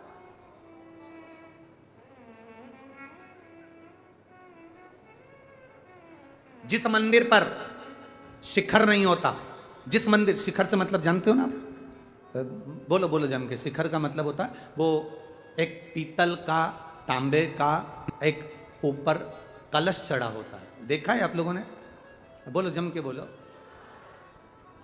दुनिया के लोग भले कुछ भी कह दें कि हम सनातन धर्म को नहीं मानते, दुनिया के लोग भले कुछ भी कहते हैं कि हम हिंदू धर्म को नहीं मानते, सनातन धर्म को नहीं मानते, पर ऐसा कोई धर्म नहीं जिस धर्म में उनके शिखर पर भी वो तांबे और पीतल का कलश ना हो। वो मेरे शिव की निशानी है, वो मेरे शंकर की निशानी है। प्रत्येक धर्म में, किसी भी धर्म में चले जाओ, हर धर्म के अंतर्गत उनके शिखर पर एक तांबे का कलश, पीतल का कलश होगा। शिव महापुराण में शंकर भगवान माता पार्वती को उस काशी की पावन धरा पर वर्णन करते हुए कह रहे हैं, पार्वती, दुनिया के लोग मुझे मंदिर के अंदर चाहते हैं कि मैं मंदिर के अंदर हूं, ऊपर जो तांबे का शिवलिंग की आकृति का जो छोटा सा शिखर मंदिर के ऊपर शिखर पर चढ़ा होता है, पार्वती, वो मेरा प्रतिबिंब, मेरा स्वरूप होता है। चाहे वो कोई भी धर्म हो, कोई धर्म हो, किसी भी धर्म में चले जाओ, हर धर्म के अंतर्गत उनके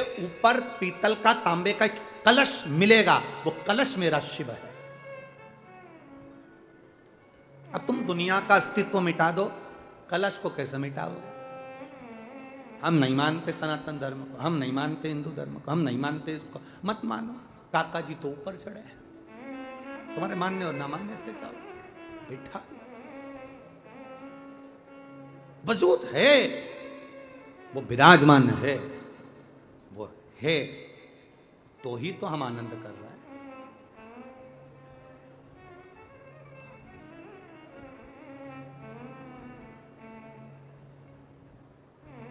चंद्रायन 3 की लैंडिंग होना है 2-1 दिन के अंदर। आज ही है बस। तो फिर यहाँ इतने बैठे हो, और जितने आस्था चैनल पर सुन रहे हैं, जितने फेसबुक यूट्यूब पर सुन रहे हैं, और जितने यहाँ बैठे हैं, एक बार दिल से बाबा से प्रार्थना करना कि हमारे भारत का गौरव फिर बढ़े और फिर आनंद हो। सारे वैज्ञानिकों को, सारे रिसर्चों को, और इस भारत के एक एक वैज्ञानिक गौरवों को मेरी ओर से बहुत बहुत बधाई, अग्रिम बधाई। बाबा कृपा करे, शिव कृपा हो, और मेरे भारत का ये ध्वजा, मेरे भारत की ये पताका फिर पूरे चारों तरफ विश्व गुरु के रूप में फेमस, प्रसिद्ध हो। यही आनंद। बोल भारत माता की। फिर वो एक ध्वजा चमके पूरे विश्व में।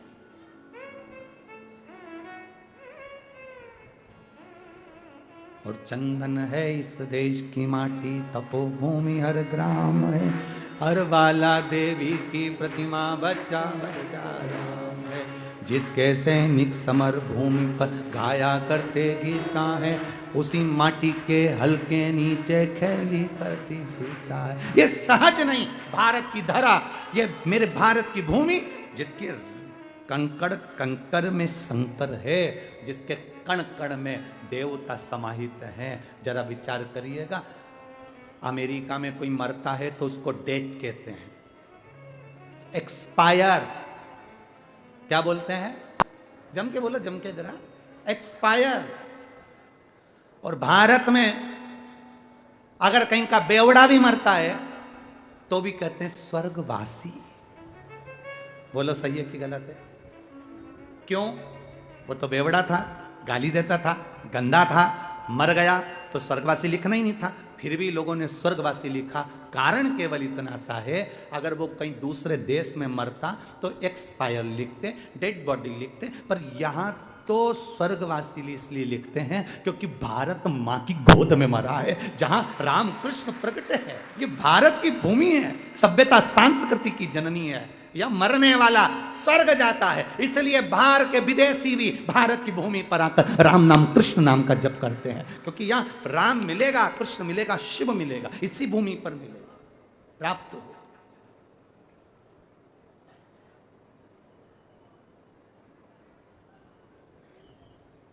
मिलेगा, आप ढूंढो उसको।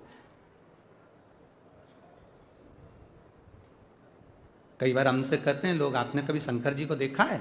हमने कहा हम तो रोज ही देखते हैं। उसने कहा कब देखा? हमने कहा ये इतने आते हैं ना, इनके दिल में वही तो बैठा है, इनके हृदय में वही तो बैठा है। कौन आता? सबके बच्चे स्कूल जाते हैं, सबके घर में काम पड़ा है, सवेरे 9 बजे तुम्हें कथा में पहुंचना है तो 3 बजे से उठी होगी, 3 बजे से रात से उठी होगी, तब घर का झाड़ू काम सब करके, सब धर धुरा के, और छोरा छोरी चिल्ला भी रहे, कहाँ जा रही? इतने में के भी दिया, ना ना मार से मत बोल जो, मार से तो तू जा कहाँ है भाई? कहाँ जाए? ओ भाई, ना ना दोष दूंगी, मार से मत बोल। नहा धो के सुबह झाड़ झुड़ा के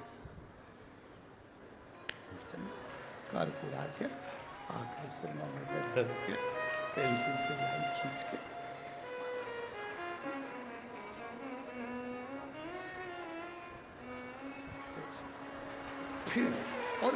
फिर आई वो कथा में। और कथा में आते से ही पहले तो देखा, तो इतने में किसी ने पूछा किसको देख रही? बिमला की बाई नहीं दिखी? उसे देख के फिर बिमला की बाई ने इशारा और फिर ओके पास में बैठी, और बिमला की बाई ने पूछा कहीं लाई क्या? अब आती आती होटल पे से पोया समोसा ले आई। बिमला की बाई और अपनी बाई दोनों मिलके खूब खाई, खूब। और कथा सुन के जाती जाती कह गई, आशीष तिवारी भला हो रे तेरा, गजब कथा कराई तेने, गजब, धन्य धन्य धन्य, ये कृपा नहीं तो और क्या है, धन्य।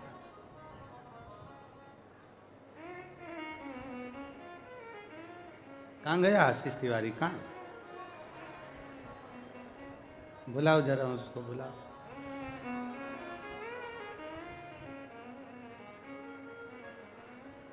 धन्यता है।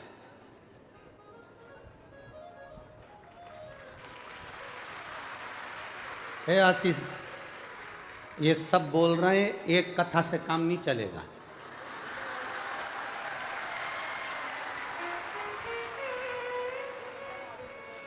तो आशीष बोल रहा है कि बाबा कृपा करेगा और राजगढ़ वाले तैयार होंगे तो फिर आ जाएंगे। ये तो शिव भक्ति है, शंकर की उदारता। हरा बोल बम का नारा है। बहुत बहुत साधुवाद आशीष जी आपको भी और पूरे राजगढ़ वासियों को साधुवाद था। बहुत तत्व को जानो, अपने भीतर के एक आनंद को पहचानो, अपने भीतर की एक भक्ति को जानो। जब भक्ति प्रकट होती है, शिव सामने होता है।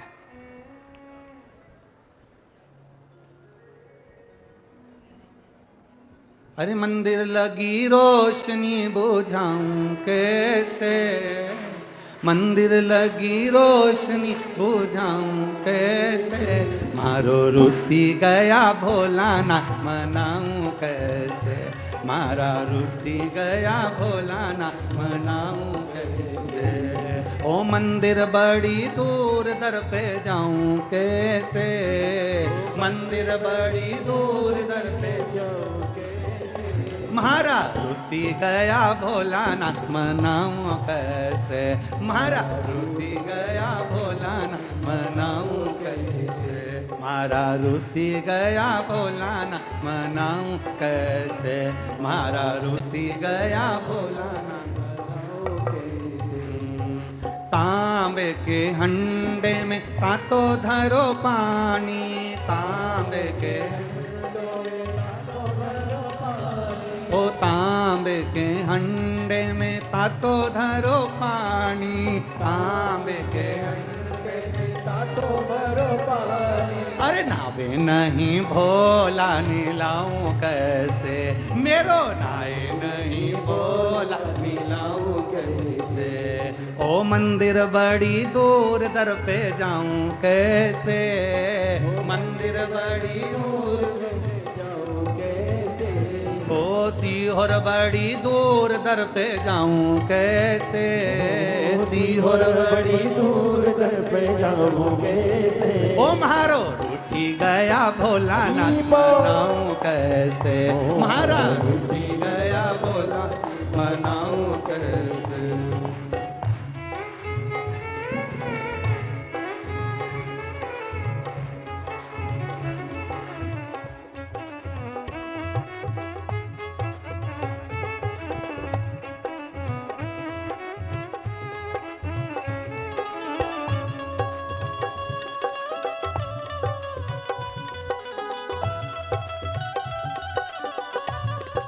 शंभू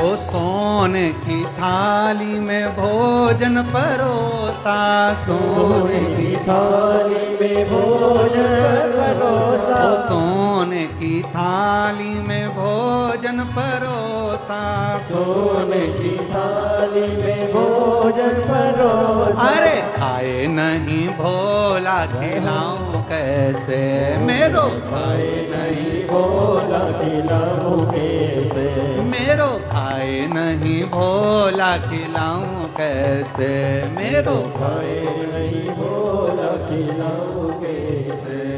ओ मंदिर बड़ी दूर दर पे जाऊं कैसे, मंदिर बड़ी दूर दर पे जाऊं कैसे, ओ मंदिर बड़ी दूर दर पे जाऊं कैसे, मंदिर बड़ी दूर दर पे जाऊं कैसे। मेरो रुसी गया भोलाना मनाऊं कैसे, मेरा रुसी गया भोलाना मनाऊं कैसे।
सोने का लोटा में गंगा जल पानी, सोने का लोटा में गंगा जल पानी, सोना का लोटा में गंगा जल पानी, सोने का लोटा में गंगा जल पानी। अरे पीवे नहीं भोला पिलाऊं कैसे, मेरो पिए नहीं भोला पिलाऊं कैसे, मेरो पिए नहीं भोला पिलाऊं कैसे, मेरो पिए नहीं भोला पिलाऊं कैसे।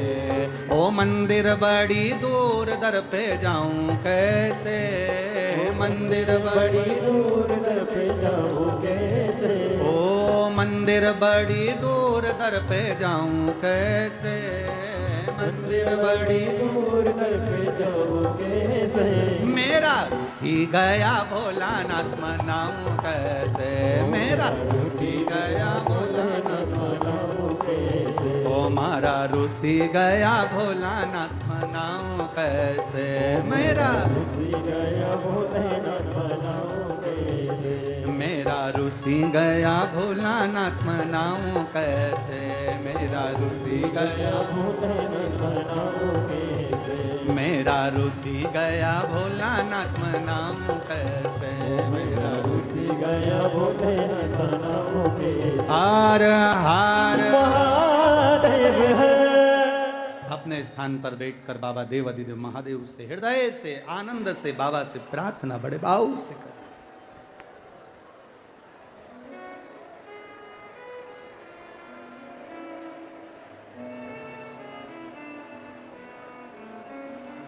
जहां जगह मिले बड़े भाव से बैठकर बाबा से प्रार्थना दिल से करिए। कार्यकर्ता भी बैठकर बड़े भाव से बाबा से भाव से करिए। दिल से प्रार्थना करो बाबा से, बाबा इस राजगढ़ की पावन धरा पर हम कथा श्रवण करने के लिए आए हैं। ये तेरी उदारता, ये तेरी कृपा है बाबा। आप कृपा करें तो हम यहाँ पहुँचे। श्री शिवा नमस्तु, श्री शिवा नमस्तु, श्री शिवा नमस्तु, श्री शिवा नमस्तु, श्री शिवा नमस्तु। भोला सब दुख काटो ओ भोला सब दुख काटो। शिव शंकर जपो तेरी माला, भोले बाबा जपो तेरी माला। भोला सब दुख काटो ओ भोला सब दुख काटो। वेश है मंगल मंगलकारी, वेश है मंगल मंगलकारी। शमशान वासी हमारा, शमशान वासी ओ भोला सब दुख काटो ओ भोला सब दुख काटो। पार्वती जी से शिव जी ने काशी की धरा पर अपने शिखर के दर्शन का वर्णन किया। दूसरा माता पार्वती ने प्रश्न किया, बाबा देवाधिदेव महादेव, औघड़दानी, त्रिकालदर्शी, कैलाशी, अविनाशी, हे प्रभु, संसार सागर में जन्म लेने वाला मनुष्य जब कहीं भटक जाता है, अपने मार्ग से हट गए, अपने मार्ग से भटक गए, उसको वापिस सतमार्ग की ओर लाना है उसको क्या करना चाहिए? शिव कहते हैं, पार्वती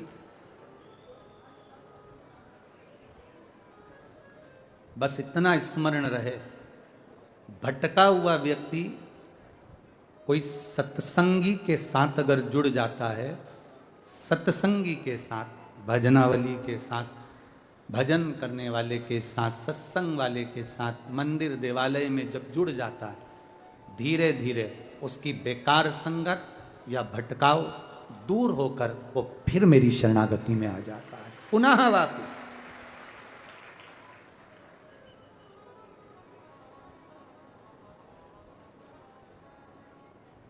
हम क्यों कहते हैं कि सारी समस्या का हल एक लोटा जल?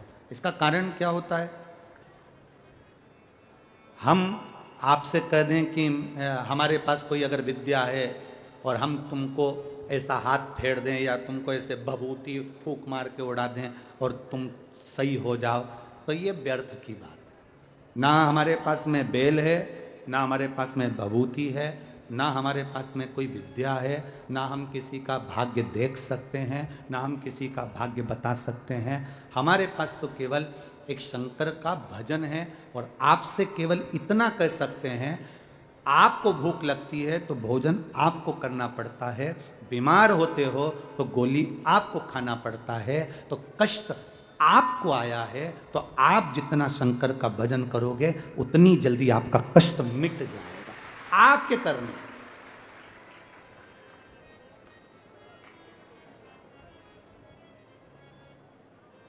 भूख तुम्हें लग रही है और पड़ोसन भोजन करेगी तो तुम्हारी भूख समाप्त हो जाएगी क्या? बोलो तो री जी हो जाएगी? नहीं। हमें कष्ट एक पत्र आया है, देखिए। मैं राजू पुष्पत पतिश्री मुरली पुष्पत, ग्राम पड़ाना, जिला राजगढ़, मध्य प्रदेश से हूँ। मेरा मोबाइल नंबर ये है। कहीं बैठी हो तो हाथ हिला सकती हैं, कहीं बैठी हो तो हाथ हिला सकती हैं, दोनों हाथ हिला दें जहाँ कहीं भी बैठी हो। मैं राजू पुष्पत पतिश्री मुरली पुष्पत, ग्राम पड़ाना, जिला राजगढ़ से हूँ। कहीं बैठी हो तो अपना हाथ हिला सकती हैं जहाँ कहीं भी बैठी हो। गुरुजी, भोले बाबा का हम क्या वर्णन करें गुरुदेव। शादी को 20 साल हो गए थे, कोई संतान नहीं थी गुरुदेव। 20 साल शादी के होने पर डॉक्टरों को भी दिखाया, जगह जगह पूजन पाठ भी कराया, पर आराम नहीं लगा। डॉक्टर ने कहा कि आपके बच्चादानी में गांठ है। उस बच्चेदानी की गांठ का ऑपरेशन भी करा लिया तो भी संतान का सुख नहीं हुआ गुरुदेव। ऑपरेशन कराए हुए 10 साल हो गए तो भी संतान का सुख नहीं आया गुरुदेव। तब किसी ने कहा, एक बार टीवी पर शिव महापुराण की कथा आती है, उसे सुनो और आसन लगाकर टीवी के सामने ही बैठ जाओ और प्रार्थना करो भोले बाबा से कि भोला सब दुख। बाबा से प्रार्थना करो। गुरुदेव बाबा से प्रार्थना करी और पशुपतिनाथ का व्रत करना प्रारंभ करा। सफेद आंकड़े की जड़ का प्रयोग करा। 20 साल के बाद हमने जब प्रयोग करा, डॉक्टर सब फेल हो चुके थे, तब आंकड़े की जड़ और पशुपतिनाथ का व्रत जब करा, 3 महीने निकल गए पर औलाद नहीं हुई, ना गर्भ ठहरा। हमने वो जड़ खोल कर डाल दी। पति भी कहने लगे, देखे सब महाराज बेवकूफ़ बनाते हैं, ये भी बना रहा होगा, तो हमने वो जड़ खोल दी। दूसरी बार मेरी पड़ोसन ने फिर कहा, एक बार शिव पुराण फिर सुन। हमने दूसरी बार टीवी के सामने शिव पुराण सुनी, सफेद आंकड़े की जड़ को फिर कमर में बांधा। गुरुदेव संतान का सुख नहीं हुआ। फिर विचार करा, इस जड़ को थोड़ा 3 महीने तक और बंधी रहने देती हूँ। 3 महीने और बंधी रही और बाबा की कृपा से मेरा गर्भ ठहर गया गुरुदेव। और शिव कृपा इसको कहते हैं। 20 साल के बाद जब गर्भ ठहरा, डॉक्टर को सोनोग्राफी कराने के लिए गए तो उसने कह दिया, तुम्हारे गर्भ में गठान है, बच्चा नहीं है। तुम्हारे गर्भ में बच्चेदानी में गठान है, बच्चा नहीं है। तुम्हारे गर्भ के अंतर्गत गठान है, इसका ऑपरेशन करा लो। 3 जगह पर सोनोग्राफी करवाई, हर जगह पर गठान बताई गई। अब करें तो करें क्या? पति ने भी कहा क्या कर सकते हैं। तब उस जगह पर फिर बाबा के ऊपर जल चढ़ा हुआ पीना प्रारंभ कर दिया। एक लोटा जल चढ़ाती, पानी पीकर मंदिर में बाबा से कहकर आ जाती, अब तू जान, तेरा काम जानो। धीरे धीरे तीसरी सोनोग्राफी फिर आई और डॉक्टर ने कहा अब तुम्हारे गर्भ में गठान भी है और बच्चा भी है। अब तुम्हारे गर्भ में गठान भी है और बच्चा भी है। बच्चे की रिस्क मत लो और इस बच्चे को रिस्क मत लीजिए, जान पर आ बढ़ेगी, ऑपरेशन करा लीजिए। बाबा का दरबार नहीं छोड़ा गुरुजी। आप कितनी बार बोलते हो, वो बाप है आपका। हमने फिर जल चढ़ाया। अब एक बेलपत्री अशोक सुंदरी वाली जगह पर चढ़ाई, जल चढ़ाती, पी कर आती। डॉक्टर कहता रहा गठान है और बच्चा है। समय आ गया गुरुदेव। धीरे धीरे आखिरी के महीने तक डॉक्टर गठान और बच्चा कहता रहा। तब जन्म लिया बच्चों ने, तब मालूम पड़ा मेरे गर्भ से 2 बच्चे जन्म लिए, एक बेटा एक बेटी ने जन्म लिया। 29 जनवरी 2023 को मेरे घर में एक लड़का और एक लड़की ने जन्म लिया है। ये शिव की कृपा।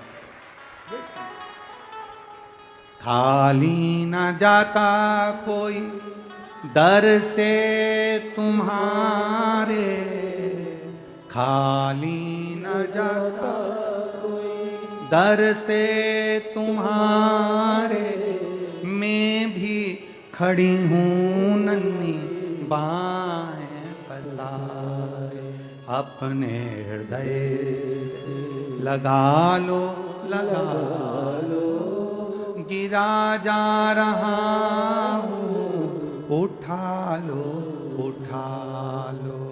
महाराज, मैं राजू पुष्पत, मुरली पुष्पत, पड़ाना गांव, जिला राजगढ़, मध्य प्रदेश। मोबाइल नंबर ये।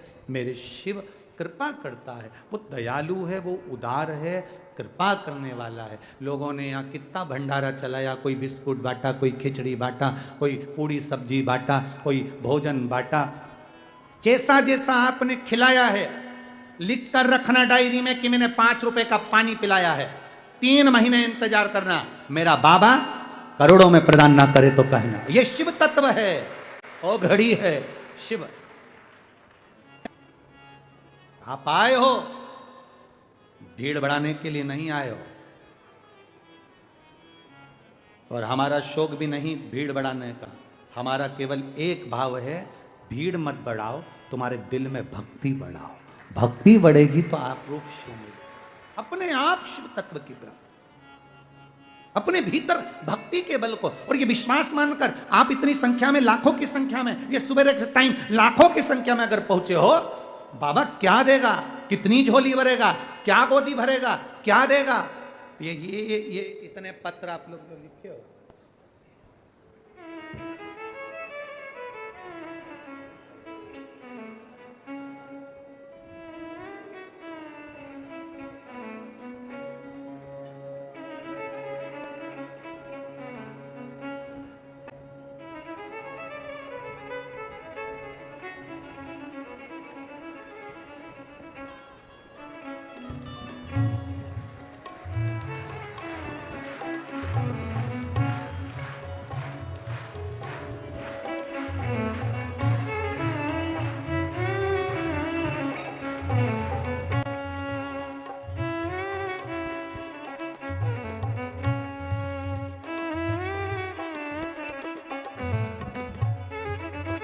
ये आपके विश्वास के पत्र हैं। जिसको दिया बाबा ने, उसने लिख कर भेजा है।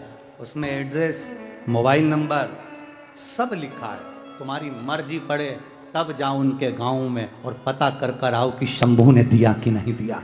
खाली तो नहीं छोड़ा, उसने कृपा करी ना करी, ये आप उससे पूछो जाकर, ये उसके ऊपर। खाली ना जाता कोई दर से तुम्हारे, खाली न जाता कोई दर से तुम्हारे, मैं भी खड़ा हूँ नन्ही बाहें पसारे। कुछ नहीं है हमारे पास में। आप ये अंदाजे में मत रहना कि हम आपका दुख काट देंगे। ना ना ना, दुख काटने वाला तो वो है भोला, सब दुख का। ये स्तुति है। जो हम शिव महापुराण के बीच में लेते हैं आपके लिए, भजन के मध्य में इसको लिया जाता, भजन के बाद लिया जाता है, जिससे आप दिल से कहो कि बाबा मेरा दुख काट दे। अब किसका कौन सा दुख है हमें नहीं मालूम, कि किसको संतान चाहिए, किसको वैभव चाहिए, किसको सत्ता चाहिए, क्या चाहिए आपको, हमें नहीं मालूम। इसलिए एक शब्द है, बाबा सब दुख काटो। ये दुख जितने आस्था चैनल पर सुन रहे हैं, जितने फेसबुक यूट्यूब पर सुन रहे हैं, कभी तुम्हारे सामने भी अगर टीवी चल रही हो, आप इस लाइन को दिल से पुकारना। जहां बैठे हो टीवी के सामने भी तुम ये सोचना कि हम राजगढ़ में कथा सुन रहे हैं, और दिल से कहना, वो दिल से सुनेगा और दिल से देगा। इस बहन ने तो 20 साल बाद हर आदमी की, हर माता की आस समाप्त हो जाती है कि 20 साल में कोई औलाद हो सकती है क्या? 20 साल जिसके शादी के हो गए हो, क्या औलाद हो जाएगी? और डॉक्टर कह रहा है कि गठान है, डॉक्टर कह रहा है कि गांठ है, ऑपरेशन करा, 4-5 सोनोग्राफी करवा ली, तो औलाद हो सकती है? पर विश्वास, आप सब शिव की आराधना में रमे हो, एक भरोसे से शंकर की स्तुति कर रहे हो, आराधना कर रहे हो, सहज नहीं है। ये कथा आज पूरी हो जाएगी, 25 तारीख को बालोद छत्तीसगढ़ में प्रारंभ हो जाएगी। मणिलिंग शिवपुराण वहां पर प्रारंभ होगी, 2 बजे से 5 बजे तक वो आएगी। आप दिल से सुनो। लोग कहते हैं गुरुजी कितनी कथा सुने, हम कहते हैं रोज पेट भरने के लिए भोजन जरूरी है, तो इस आत्मा की तृप्ति के लिए शिव महापुराण जरूरी है। रोज सुनो, प्रतिदिन। और आपके नगर के आसपास में 100, 150, 200, 400, 300, 500 किलोमीटर के दायरे में अगर कहीं कथा हो रही है और आपको सूचना मिल जाए कि कुबेरेश्वर धाम कुबेर भंडारी कथा लेकर पहुंच गए, कुबेरेश्वर बाबा आ गए, एक दिन, 1 घंटा, आधा घंटा, 15 मिनट, 5 मिनट, 10 मिनट, 1 मिनट, और दिन में नहीं तो मैं तो कहूँगा कि रात में आकर भी इस जमीन की रच को प्रणाम कर कर दिल से कहकर चले जाना, वो सुन लेता, सुनता। सहज नहीं मेरा शिव। पार्वती जी से शंकर भगवान कर रहे हैं। पार्वती जी ने कहा प्रभु आपकी भक्ति को धारण करने वाला आपको प्राप्त कर लेगा, आपकी भक्ति को धारण कर लेगा।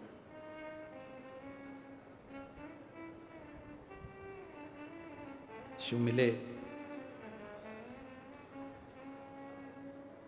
भगवान से प्रार्थना करते रहा करो कि शरीर चले जब तक तेरा भजन होता रहे, अंतिम श्वास तक।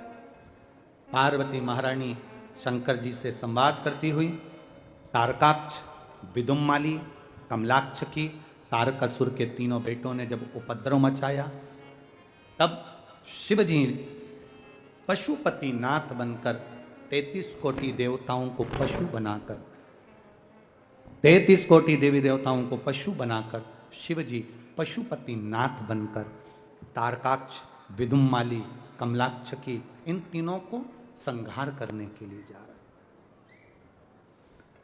पशुओं के देवता भी शिव हैं, पक्षियों के देवता भी शिव हैं, जलचर में रहने वाले, जल में रहने वाले जीव के देवता भी शिव हैं, और पृथ्वी पर रहने वाले मनुष्य, गंधर्व, असुर, किन्नर, सबके देवता शिव हैं।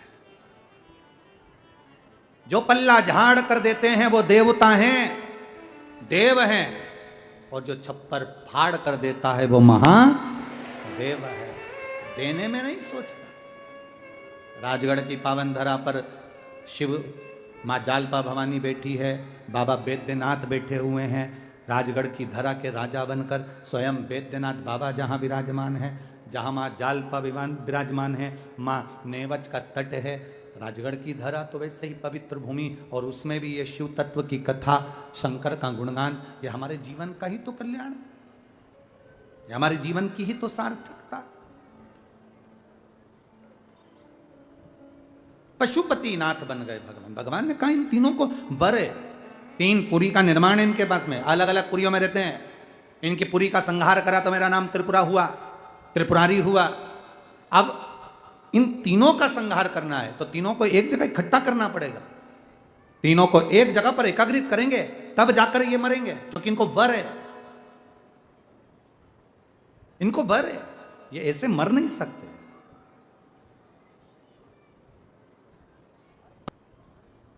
जो अच्छा अच्छी प्रवृत्ति के लोग रहते हैं, भगवान की भक्ति में डूबने वाले, दूसरे के दुख को देखकर दुखी होने वाले, दूसरे के सुख को देखकर सुखी होने वाले, ऐसी प्रवृत्ति के जो लोग रहते हैं ना, इनको थोड़ा दुख आता जरूर है। जो असुर प्रवृत्ति के हैं, राक्षस प्रवृत्ति के हैं, इनको क्योंकि ये फूलते हैं, और फूलो और फूलो, इनको और मिलता है। जब ये फूलते हैं और बढ़ते हैं, तब ये और गलत काम करते हैं। जब गलत काम करते हैं तो एक दिन फिर पाप का घड़ा फूट ही जाता है और वो बर्बाद हो ही जाते हैं।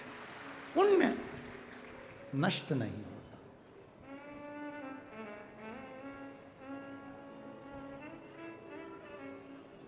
कई लोग कहते हैं कि पुण्य नष्ट नहीं होता, हम कहते हैं पाप भी नष्ट नहीं होता। ना पुण्य नष्ट हो रहा है ना पाप नष्ट हो रहा है। पुण्य जब नष्ट नहीं होता, बढ़ता है, तब हमारे जीवन में थोड़ी सी प्रसन्नता आती है। पाप भी नष्ट नहीं होता, बढ़ता है, तब हमारे जीवन को वो और कठिनाइयों में ले जाकर खड़ा कर देता है। पाप जब बढ़ता है, इसलिए फिर निवेदन, मत बुरे कर्म कर बंदे, वरना पछताएगा।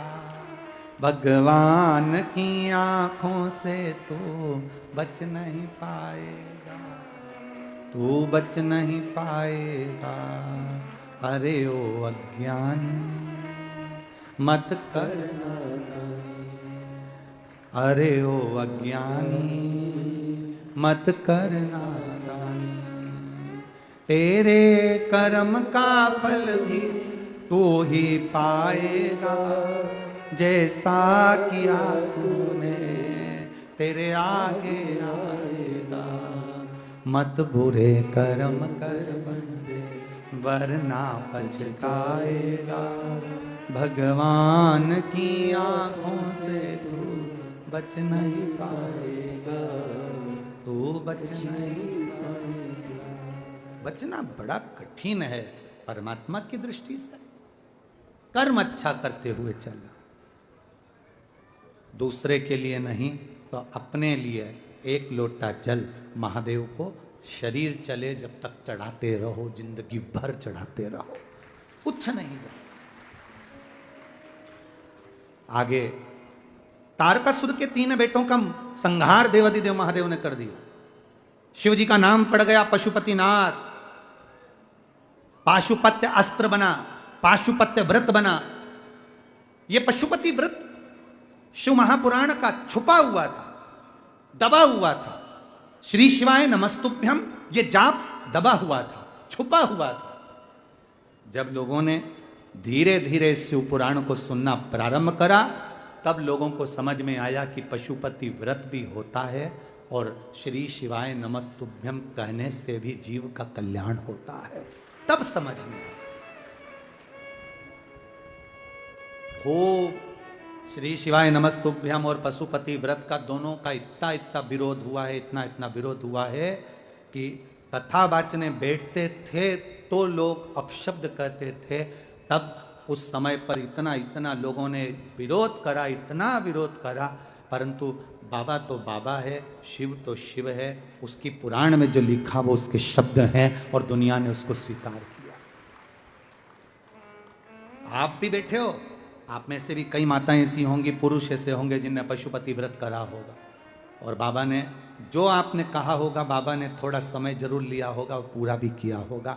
थोड़ा समय लगता है, थोड़ा समय लगता है, पर आज का व्यक्ति ऐसा हो गया कि उसको तो तुरंत बस लोटा भर के जल चढ़ाऊं और 5 मिनट में चमत्कार चाहिए। तो बाबा के पास कहते हैं, शंकर भगवान कहते हैं, मेरे पास आना तो थोड़े से आनंद से आना, धीरे से आओ, आराम से आओ। जैसे कैलाश धाम की चढ़ाई धीरे धीरे चढ़ी जाती है, उसी तरह कैलाश धाम से धीरे धीरे उतरा जाता है। माँ जालपा की चढ़ाई धीरे धीरे चढ़ी जाती है, उतरा भी धीरे धीरे जाता है। उसी तरह तुमने अगर एक बार पशुपति व्रत करा है, तुमने एक बार शिव महापुराण की कथा सुनी है, तुम भगवान शंकर के मंदिर में जाके लोटा भर के जल चढ़ा रहे हो, यह मत सोचना कि एकदम बाबा कुछ दे देगा। थोड़ा समय लगेगा, परखेगा, फाइल मोटी होगी, उसको छुपाने में समय लगेगा, थोड़ा संभलेगा, तब वो देगा। उसके पास में तुम्हारे लिए तुम सोचो कि हमें कहीं से गड़ा हुआ धन मिल जाए, तो भोलेनाथ जी के दादा हमारे पास ऐसा धन नहीं है कि तुम हमें नीचे से जमीन में से गड़ा हुआ धन दे रहे हो। समय लगेगा, होगा। पशुपति व्रत 5 सोमवार के व्रत होते हैं। घर में मीठा बनाओ, बाबा की पूजन के लिए जाओ, सवेरे जो थाली पूजन करके आए हो वही थाली शाम को जाना चाहिए। 6 दिए लगते हैं, 6 ही दिए पहले बाबा के मंदिर में जमीन पर रखना चाहिए। 5 दिए जलाओ, 1 दिया बिना जला रखो जमीन पे ही बाबा के सामने। प्रसाद के 3 हिस्से करो, 2 हिस्से मंदिर में, 1 बिना जला हुआ दिया वापिस थाली में, और प्रसाद का 1 हिस्सा थाली में। बाबा को प्रार्थना कर कर पूजन कर कर आओ। 6ठे नंबर का जो दिया लेकर आई हो बिना जला, वो अपने घर में प्रवेश करते समय सीधे हाथ पर दरवाजे के बाहर बैठकर उसको प्रज्वलित कर दीजिए। सीधे हाथ पर उसको प्रज्वलित करो। बाबा से प्रार्थना करो, बाबा आज मेरा पहला पशुपति व्रत है, मेरे बाबा स्वीकार करना। मन में कामना लेकर व्रत करा है बाबा, तो सबकी झोलियां भरता है दाता, मेरी भी भरना। बाबा से प्रार्थना। जब 5वां व्रत, मान लो अगर कहीं जाना पड़ जाए, कोई काम पड़ जाए, तुम्हारा कोई दूसरा व्रत आ जाए, तो पशुपति व्रत रहने दो, पहले आपका जो व्रत आप पहले से करते आई हो वो कर लो। 5वां व्रत हो, 108 फूल की पंखड़ी, चावल का दाना, जो तुम बाबा को समर्पित कर सकती हो वो बाबा को समर्पित कर कर प्रसाद के वही 3 हिस्से, 6 दिए और 1 श्रीफल भेंट मंदिर में समर्पित करके दिया लेके वापिस आओ। जो प्रसाद का 1 हिस्सा लेकर आई हो वो किसी को नहीं देना है। हर व्रत में वो प्रसाद सबसे पहले खाइए, उसके बाद भोजन करिए। पहले प्रसाद खाना है, उसके बाद भोजन करिए।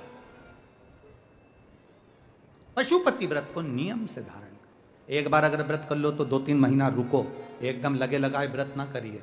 3 महीना रुक के पहले बाबा आपकी झोली भर दें, फिर दूसरी बार करिए। अगर कोई त्रुटि हो जाए तीसरी बार करिए, बाबा सुनेगा जरूर। हम यहां से किसी को बुलाएं, कमलेश कमलेश कमलेश, 1 बार आवाज लगाएं नहीं सुनेगा, 2 बार आवाज लगाएं नहीं सुनेगा, तीसरी बार आवाज लगाएं और जम के चिल्लाएंगे तो कमलेश जो भी होंगे वो पलट कर देखेंगे। उसी तरह एक व्रत में अगर बाबा ना सुने, 3 महीने बाद फिर करिए, फिर बाद में करिए, बाबा सुनेगा जरूर और झोली भरेगा जरूर, सुनेगा। आए समय आया, 12 ज्योतिर्लिंग का स्मरण कराया।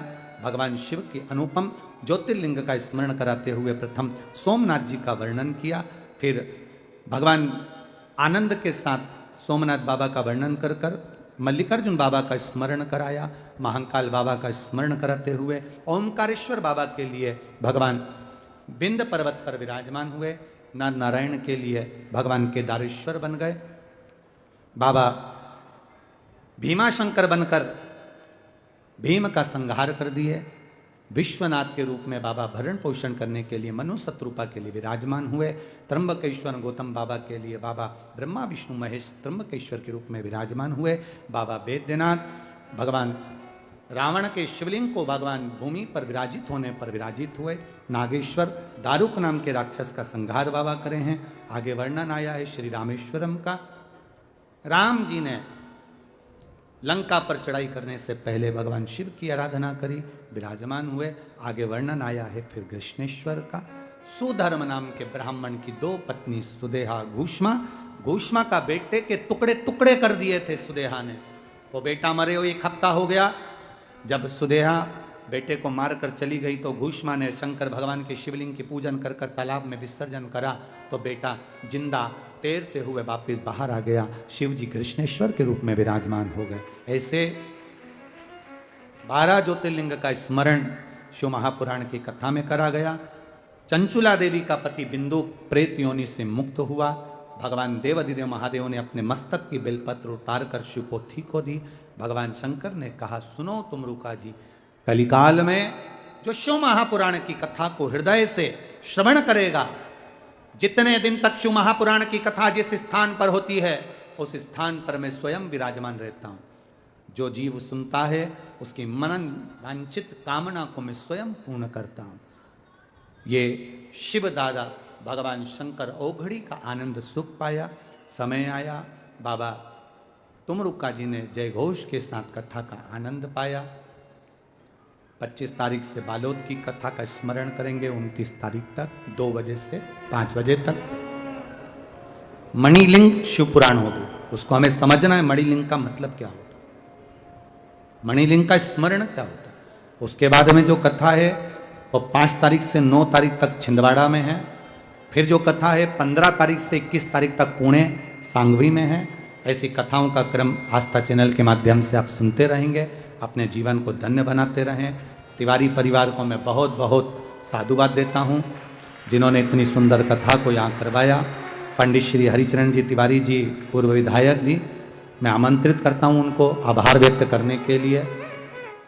और संपूर्ण तिवारी परिवार को मैं श्री आशीष जी तिवारी जी को, श्री अभिषेक जी तिवारी जी को, श्री रमाकांत जी तिवारी जी को, श्री श्यामाचरण जी तिवारी जी को और पूरे तिवारी परिवार को और पूरे राजगढ़ वासियों को बहुत बहुत साधुवाद देते हैं।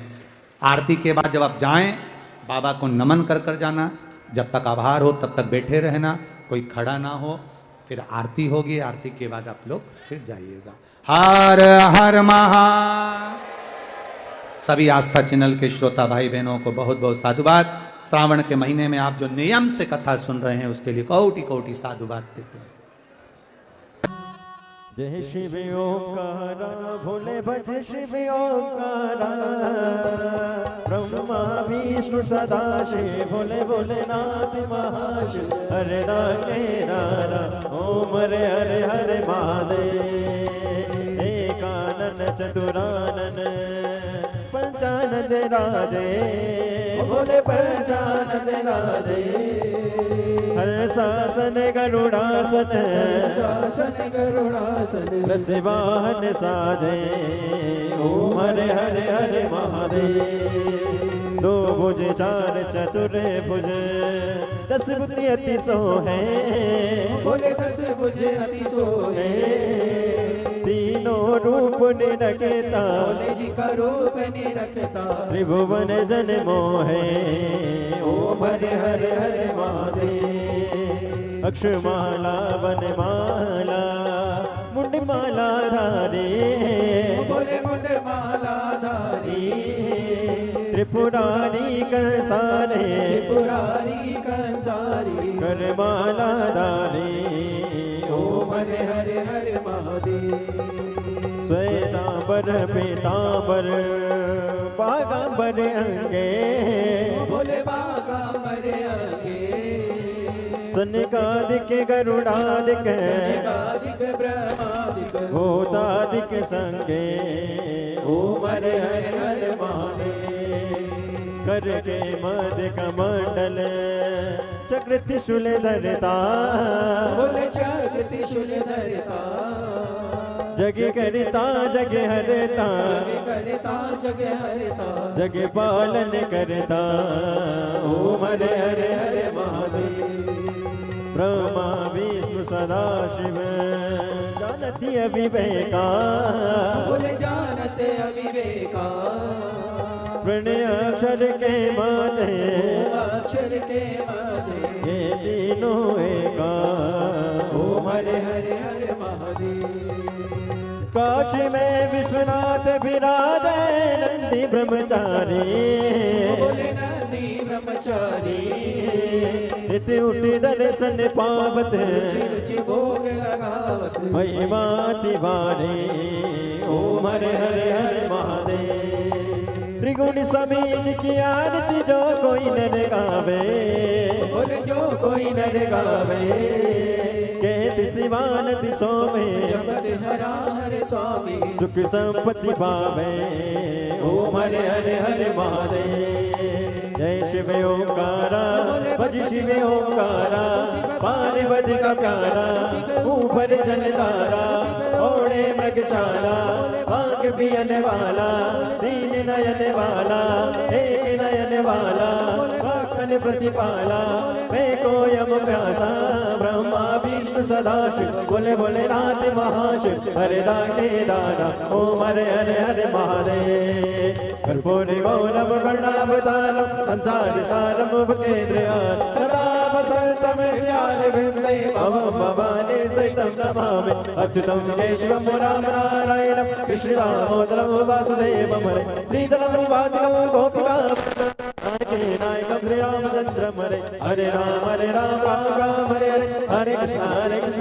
कृष्ण हरे राम राम राम हरे कृष्ण कृष्ण कृष्ण हरे हरे। काशी विश्वनाथ भगवान की जय, कुबेरेश्वर महादेव की जय।